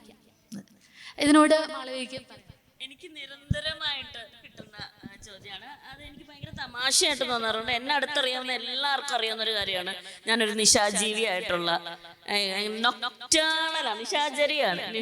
നിശാചരിയായിട്ടുള്ള ഒരു സ്ത്രീയാണ് ഞാൻ. ഇന്നലെയും ഞാൻ ഉറങ്ങുന്നത് 2:30-ക്കാണ്. എനിക്ക് 2:30-ക്ക് മുമ്പേ ഉറക്കം വരാത്ത ഒരു സ്ത്രീയാണ്. എനിക്ക് പലപ്പോഴും തോന്നാറുണ്ട്, സ്ത്രീകൾക്ക് രാത്രിയാണ് ഏറ്റവും ചേരുന്നത്. രാവിലെ മുഴുവൻ പണിയെടുത്ത് കുട്ടികളെയും നോക്കി വീട്ടിലെ സകല കാര്യങ്ങളും നോക്കി ഓഫീസിലെ കാര്യം നോക്കി ആകെ നമുക്ക് നമ്മുടേതെന്ന് പറഞ്ഞ് കിട്ടുന്ന ഒരു സമയം എന്ന് പറയുന്ന രാത്രിയുടെ സമയമാണ്. ആ സമയവും കൂടെ അപഹരിക്കാൻ നോക്കുന്ന ഒരു പ്രവണതയാണ് ഈ എന്താ നീ ഉറങ്ങിയില്ലേ എന്നുള്ളൊരു ചോദ്യത്തിൽ എൻക്ലാപ്സ്ഡ് ആകുന്നത്. പലപ്പോഴും നമ്മളത് ലൈംഗികതയുടെ കണ്ണിൽ കൂടെ മാത്രമല്ല കാണേണ്ടത്. സ്ത്രീകളുടെ ലെഷർ എന്ന് പറയുന്നത്, സ്ത്രീയുടെ സ്വന്തം സമയം എന്ന് പറയുന്നത് അപഹരിക്കാനുള്ള, കാരണം നമുക്ക് എഴുതുമ്പോൾ എന്നെ സംബന്ധിച്ചാണെങ്കിൽ ഞാൻ വായിക്കുന്നതും റിസർച്ച് ചെയ്യുന്നതും ഒക്കെ എൻ്റെ ഒരു 11 മണി കഴിഞ്ഞിട്ടുള്ള സമയങ്ങളിലാണ്. അപ്പൊ അതിന്റെ ഇടവേളകളിലാണ് നമ്മൾ ഇടയ്ക്ക് കയറി ഒന്ന് ഫേസ്ബുക്കിൽ ഒന്ന് റിഫ്രഷ് ആകാൻ വേണ്ടി എന്തെങ്കിലും ആരൊക്കെ എന്തൊക്കെയാണ് ചെയ്യുന്നതെന്നൊക്കെ നോക്കുന്നത്, ഇടയ്ക്ക് ചാറ്റൊക്കെ ചെയ്യുന്നത്. പക്ഷെ അവിടെയും വന്ന് ഈ ഒരു ചോദ്യങ്ങൾ ഉറങ്ങിയില്ലേന്ന് ചോദിക്കും. എനിക്ക് ഏറ്റവും തമാശയായിട്ട് തോന്നാറ്, ഞാൻ NGL-ന്റെ കാര്യം നേരത്തെ പറഞ്ഞു വന്നതാണ്, ഈ അനോണിമസ് ആയിട്ടുള്ള ഇൻബോക്സുകളിൽ എനിക്ക് ഇപ്പോഴും ചോദ്യം വരുന്നത് EWS-നെ കുറിച്ച് നിങ്ങളുടെ അഭിപ്രായം എന്താണെന്ന് വ്യക്തമാക്കാമോ എന്നാണ്. അതായത് ഇവർക്ക് കൃത്യമായിട്ട് അറിയാം ആരോട് എന്ത് ചോദിക്കണം. ഇപ്പൊ അങ്ങനെ അറിയാത്ത ഒരു സെറ്റ് ഓഫ് മനുഷ്യരാണ് പലപ്പോഴും നിങ്ങളുടെ ആ പിക്ചറിൽ ഇങ്ങനെ നിങ്ങൾ ഇരുന്നു, നിങ്ങളുടെ തൊടയുടെ സൈഡ് ഭാഗം കാണാമായിരുന്നു എന്നൊക്കെ പറഞ്ഞുള്ള നമ്മുടെ സർക്കിൾസിൽ ഒന്നുമില്ലാത്ത കുറെ മനുഷ്യരുണ്ട്. എന്നാൽ എനിക്ക് വളരെ രസകരമായിട്ട് തോന്നുന്നുള്ളത്, എൻ്റെ ഫാമിലിയിലുള്ള പലവരും വന്ന് ഈ രാത്രി നീ ഇങ്ങനെ ഇരിക്കുന്നത് കൊണ്ടല്ലേ നിനക്ക് ഇങ്ങനെ മെസ്സേജുകൾ വരാറ്. എൻ്റെ പകലിനെ മുഴുവൻ കൺട്രോൾ ചെയ്തത് പോരാഞ്ഞിട്ട് രാത്രിയും കൂടെ കൺട്രോൾ ചെയ്യണം എന്നുള്ള ഒരു ആഗ്രഹത്തിലാണ്. ഇതിൽ പക്ഷെ എനിക്ക് വന്നിട്ടുള്ള ഏറ്റവും ഇൻട്രസ്റ്റിംഗ് ആയിട്ടുള്ള, അത് കുഞ്ഞില മസ്ലാമണി വളരെ രസമായിട്ട് പറയാറുണ്ട്, ചേച്ചിക്കുട്ടി നീ തീയാകുക എന്ന് പറഞ്ഞിട്ട്, ചേച്ചി പെണ്ണെ നീ തീയാകുക എന്ന് പറഞ്ഞിട്ട് രാത്രി 4 മണിയായി കഴിയുമ്പോഴത്തേക്ക് ചേച്ചി എന്താ ഡ്രസ് ഇട്ടിരിക്കുന്നേ എന്നുള്ള ചോദ്യവും ഇത് ഒരേ പ്രൊഫൈലിൽ നിന്ന് വരുമ്പോൾ നമുക്ക് പലപ്പോഴും കൺഫ്യൂസ്ഡ് ആയിപ്പോ. കൺഫ്യൂഷൻ ആണ്, അത് തെറ്റാണെന്നല്ല പറയുന്നത്, കൺഫ്യൂഷൻ വരാറുണ്ട്. അതുപോലെ പക്ഷെ രാത്രി ഭയങ്കര എൻജോയബിൾ ആയിട്ടുള്ള ഒരു അവറാണ് വുമണിനെ സങ്കല്പിച്ചിട്ട്. അത് രതിയുടെ സുഖം മാത്രമല്ല, രാത്രിയുടെ തന്നെ സുഖം ഉണ്ടല്ലോ. രാത്രി എന്ന് പറയുന്നത് എന്താണ് എക്സ്ട്രീംലി പ്ലഷറബിൾ ആയിട്ടുള്ള ഒരു അവർ ഓഫ് ദ ഡേ ആണ്. ആ ഡേ എൻജോയ് ചെയ്യാൻ നമ്മൾ റെഡിയാകണം. സ്ത്രീകൾ തന്നെ അതിന് സമയം കണ്ടെത്തി റെഡിയാകണം എന്ന് വിശ്വസിക്കുന്ന ഒരാളാണ് ഞാൻ. കാരണം ഇപ്പൊ ഞാൻ രാത്രി എത്രയോ 15 വർഷമായിട്ട് രാത്രി ഇത്രയും സമയം കഴിഞ്ഞ് ഉറങ്ങുന്നതാണ്. ഈ രാത്രി ഉറങ്ങുമ്പോഴാണ് പലപ്പോഴും രാത്രി ഉറങ്ങാതിരിക്കുമ്പോഴാണ് എനിക്ക് ഭയങ്കര നല്ല സൗഹൃദങ്ങൾ കിട്ടിയിട്ടുണ്ട്. കാരണം ഇപ്പം നമ്മളിവിടെ രാത്രി ആയിരിക്കുമ്പോൾ മറ്റേ വെസ്റ്റേൺ സൈഡിൽ പകലാണ്. അപ്പോൾ പലപ്പോഴും എനിക്ക് പോർച്ചുഗീസ് ഫ്രണ്ട്സിനെ ഉണ്ടാക്കാൻ പറ്റിയതും US ഫ്രണ്ട്സിനെ ഉണ്ടാക്കാൻ പറ്റിയതും ലാറ്റിൻ അമേരിക്കൻ ഫ്രണ്ട്സിനെ ഉണ്ടാക്കാൻ പറ്റിയതും ഒക്കെ ഇത് നമ്മൾ നമ്മുടെ മാത്രം മനുഷ്യരോട് സംസാരിച്ചുകൊണ്ടിരിക്കുന്നത് കൊണ്ടാണ്. നമ്മൾ അങ്ങോട്ട് പോയി, ഞാൻ അങ്ങോട്ട് പല പ്രൊഫൈലുകളും എനിക്ക് ഇൻട്രസ്റ്റിംഗ് ആയിട്ട് തോന്നിയത് അങ്ങോട്ട് പോയി ഞാൻ ഹായ് പറയാറുണ്ട്, സംസാരിക്കാറുണ്ട്. അപ്പോൾ അങ്ങനെയുള്ള സൗഹൃദങ്ങൾ ഉണ്ടാക്കാൻ പണ്ട് ക്ലബ് ഹൗസ് എന്ന് പറഞ്ഞൊരു ആപ്പ് ഉണ്ടായിരുന്നു. ക്ലബ് ഹൗസ് ആപ്പിലൂടെയാണ് എനിക്ക് ഒരുപാട് അമ്മുദീപ് ഉൾപ്പെടെ ഉള്ള ഒരുപാട് സൗഹൃദങ്ങൾ കിട്ടിയത്. ഞങ്ങൾ രാത്രി മുഴുവനും സംസാരിക്കുമായിരുന്നു. എന്നാൽ അതിൽ നമ്മൾ ലൈംഗികതയല്ല സംസാരിക്കുന്നത്. ഈ രാത്രി ലൈംഗികതയെ സംസാരിക്കാവുള്ളൂ എന്നുള്ള ഒരു തെറ്റായ പൊതുബോധമുണ്ട്. ഞങ്ങൾ രാഷ്ട്രീയം ചർച്ച ചെയ്യുമായിരുന്നു, ദളിത് കാര്യങ്ങൾ ചർച്ച ചെയ്യുമായിരുന്നു, ആൾക്കാർ വന്ന് അവരുടെ അനുഭവങ്ങൾ പറയുമായിരുന്നു. എന്നിട്ട് ഞങ്ങൾ ഒരുമിച്ചുറങ്ങാനുള്ള മുറികൾ, ഈ ഒരുമിച്ചുറങ്ങുക എന്ന് പറയുന്നത് എന്തോ ലൈംഗികത മാത്രമാണെന്ന് തെറ്റിദ്ധരിക്കുന്ന ഒരു സമൂഹമാണ്. ഞങ്ങൾ സ്ലീപ്പിംഗ് റൂംസ് ഇടുമായിരുന്നു. 6-7 മനുഷ്യര് എന്താണ് ക്ലബ് ഹൗസ് ആപ്പ് തുറന്നു വെച്ചിട്ട് അങ്ങോട്ടും ഇങ്ങോട്ടും സംസാരിച്ച് ഉറങ്ങുകയാണ്.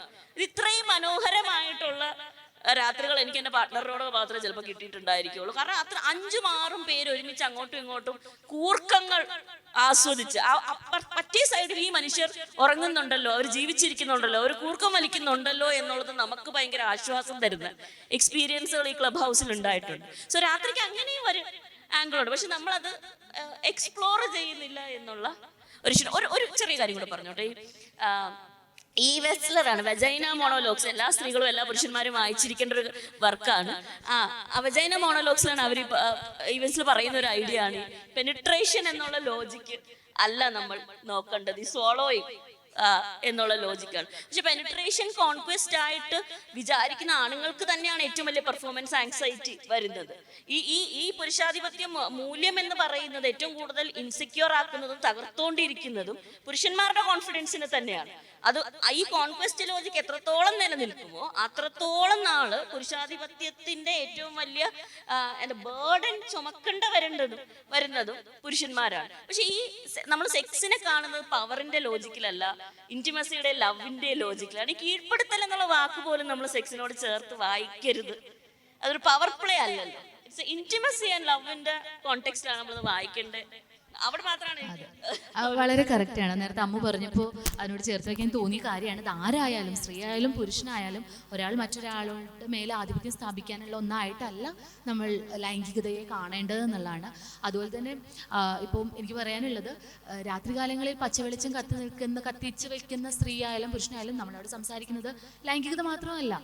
We can talk about politics, we can talk about literature, we can talk about anything and everything, അല്ലേ? അപ്പോൾ അത്രയേ ഉള്ളൂ. നമ്മൾ പറയാറില്ലേ, four half the earth and half the sky, we shall fight, we shall win. അത് social മീഡിയയിലും അങ്ങനെ തന്നെയാണ്. ഞങ്ങളുടെ ആ ഇടത്തിന് വേണ്ടിയിട്ട് ആ ഇടത്തിൽ നമ്മൾ അവൈലബിൾ ആണ്. അത്രേ അതിനേ ഉള്ളൂ. അങ്ങനെ വായിച്ചെടുക്കേണ്ടതുള്ളൂ. ആ ഒരു കാലത്തേക്ക് നമ്മളെല്ലാം വളരും, ഉയരും. ആ ഒരു സാമൂഹ്യ ബോധം നമ്മളിൽ ഉണ്ടാവുമെന്ന് പ്രതീക്ഷിക്കാം. ഒറ്റ കുഞ്ഞു കാര്യം കൂടി പറയുകയാണ്. എന്നെ ആകെ രാത്രി സോഷ്യൽ മീഡിയ, ഈ പറയുന്ന ഫോൺ ഉപയോഗം, കിടന്നുകൊണ്ട് സ്ക്രീൻ ഇങ്ങനെ നോക്കുന്നത് കുറയ്ക്കണമെന്ന് പറഞ്ഞത് എൻ്റെ ഐ സ്പെഷ്യലിസ്റ്റ് മാത്രമാണ്. ഇന്നും കണ്ണിന് ഐ ഡ്രോപ്സ് ഒറ്റിച്ചിട്ടാണ് ഞാൻ വന്നിരിക്കുന്നത്. അതെല്ലാവർക്കും ഉള്ള ഒരു പാഠമാണ്. പ്രായമായി വരികയല്ലേ നമുക്കൊക്കെ. അപ്പോൾ അത് മാത്രമേ ശ്രദ്ധിക്കേണ്ടതുള്ളൂ. പകരം പച്ചവെളിച്ചം കത്തിച്ച് വെച്ച് we can discuss anything and everything. അത്രയേ ഉള്ളൂ. So I am winding up the session. Now I have this role of moderator. So that's all. Thank you. Thanks for the panelist. ചോദ്യമുണ്ട്. ഒരു ഒബ്സർവേഷൻ പറയുകയാണ്. നമ്മൾ ഓൺലൈനിൽ ഇങ്ങനെ രാത്രിയിലിരിക്കുമ്പോൾ ഇത് ആരോടൊക്കെ ചോദിക്കുന്നുള്ളതെന്നുള്ള ഇതുകൊണ്ട് എല്ലാ സ്ത്രീകളോടും എല്ലാവരും ചോദിക്കാറില്ല. വളരെ കുലീനയായി സോ കോൾഡ് അടങ്ങി ഒതുങ്ങി ജീവിക്കുന്ന സ്ത്രീകളോട് കുറവായിരിക്കും. ഇപ്പം കുറച്ച് മോഡേൺ ആയിട്ട് ഡ്രസ്സ് ചെയ്യുന്ന, പൊളിറ്റിക്കലി വോക്കലായിട്ടുള്ള, കുറച്ച് ആക്റ്റീവായിട്ടുള്ള ആളുകൾ ലൈംഗിക ദാരിദ്ര്യം കൂടുതലുള്ള ആളുകളാണെന്നും അവരോട് ചോദിക്കാൻ കൂടുതൽ സ്പേസ് ഉണ്ടെന്നും കരുതി വന്ന് ചോദിക്കുന്ന ആളുകളുണ്ട്. പ്രത്യേകിച്ച് അവിവാഹിതരായിട്ടിരിക്കുകയാണെങ്കിൽ ഇവർക്ക് എന്തായാലും ലൈംഗിക ദാരിദ്ര്യം ഉണ്ടാവും, ഇവർക്ക് പാർട്ട്ണർ ഇല്ല, അപ്പം നമുക്കൊന്ന് ഹിറ്റ് ചെയ്ത് നോക്കാം എന്ന് പറഞ്ഞ് വളരെ മോശമായി സംസാരിക്കുകയും ഈ പറയുന്ന കൺസെന്റ് ഒന്നും അവിടെ ഉണ്ടാവില്ല മിക്കപ്പോഴും. അപ്പോൾ പ്രത്യേകിച്ച് ദളിത് സ്ത്രീകൾ വളരെയധികം ലൈംഗിക ദാരിദ്ര്യം അനുഭവിക്കുന്നവരാണെന്ന് കരുതി അപ്രോച്ച് ചെയ്യുന്ന ആളുകളുണ്ട്. അപ്പോൾ ഇത് ഒരു ഒബ്സർവേഷനായിട്ട് ഞാൻ പറഞ്ഞു. Thank you. അതായത് ഫേസ്ബുക്ക് അക്കൗണ്ടുള്ള സ്ത്രീ എന്ന് പറഞ്ഞാൽ തന്നെ അവിടെ കുലീനത പൊളിഞ്ഞു. കാരണം ഭാര്യയെ കൊണ്ട് ഇതൊന്നും എടുപ്പിക്കാതിരിക്കുകയും ഫേസ്ബുക്ക് അക്കൗണ്ടെങ്കിൽ പൊളിഞ്ഞു അവിടെ കുലീന. അപ്പൊ കുലസ്ത്രീ എന്ന സങ്കല്പം FB-യിൽ ഇല്ല. അതാണ് അതിന്റെ കാരണം. FB ഉള്ള സ്ത്രീ ആണെങ്കിൽ അവർക്ക് അയച്ചിരിക്കാം മെസ്സേജ്. അല്ല, ഈ കുലസ്ത്രീകൾക്ക് ഒരുപാട് ഇങ്ങനെ വരാറുണ്ട്. ഇപ്പം എന്റെ അമ്മയുടെ അക്കൗണ്ട് നോക്കിയാൽ അമ്മ ഒരു കുലസ്ത്രീ അങ്ങനെ അല്ലെങ്കിലും കുലസ്ത്രീ ആണെന്ന് തോന്നിക്കുന്ന ഒരു പ്രൊഫൈലും വേണ്ടി, കാരണം വർഷങ്ങളായിട്ട് ഭർത്താവിൽ നിന്ന് സെപ്പറേറ്റഡ് ആയിട്ട് ജീവിക്കുന്ന ഒരു ദളിത് സ്ത്രീയാണ്. അപ്പൊ ആ കുലസ്ത്രീ ഫസാഡ് നിലനിർത്തിയാൽ മാത്രമേ അമ്മയ്ക്ക് കേരള സമൂഹത്തിൽ പിടിച്ചു നിൽക്കാൻ പറ്റുള്ളൂ. അതുകൊണ്ട് അങ്ങനെ. പക്ഷെ എൻ്റെ അമ്മയോട് വന്ന് അമ്മയ്ക്ക് വരുന്ന ഫ്രണ്ട് റിക്വസ്റ്റുകൾ എൻ്റെ ഫ്രണ്ട് റിക്വസ്റ്റുകളെക്കാളും കവിയുന്ന ഇതാണ്.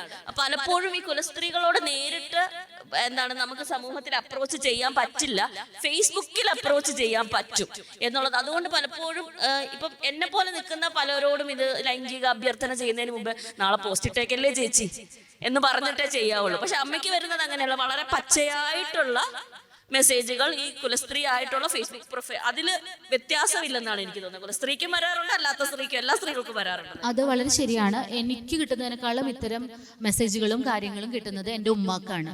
അത് അനോണിമസ് ഫോൺ കോൾസ് ആയാലും ശരി, മെസ്സേജുകളായാലും സോഷ്യൽ മീഡിയയിലായാലും ശരി, അത് വളരെ സത്യമായിട്ടുള്ള കാര്യമാണ് മാളവിക പറഞ്ഞത്. അതിൻ്റെ സൈക്കോളജി എന്താണെന്നുള്ളത് നമുക്ക് പിന്നെ അടുത്ത സെഷനിൽ ഡിസ്കസ് ചെയ്യാൻ തോന്നുന്നു, അല്ലെങ്കിൽ സംഘാടകർ നമ്മളെ ഇവിടുന്ന് ഇപ്പോൾ പുറത്തിറക്കും. So let's wind up this session അല്ലേ? അതാണ്. So thanks for this patient listening. So thanks for the questions and thanks for the interaction. And I thank all the panelists. Yeah, thank you.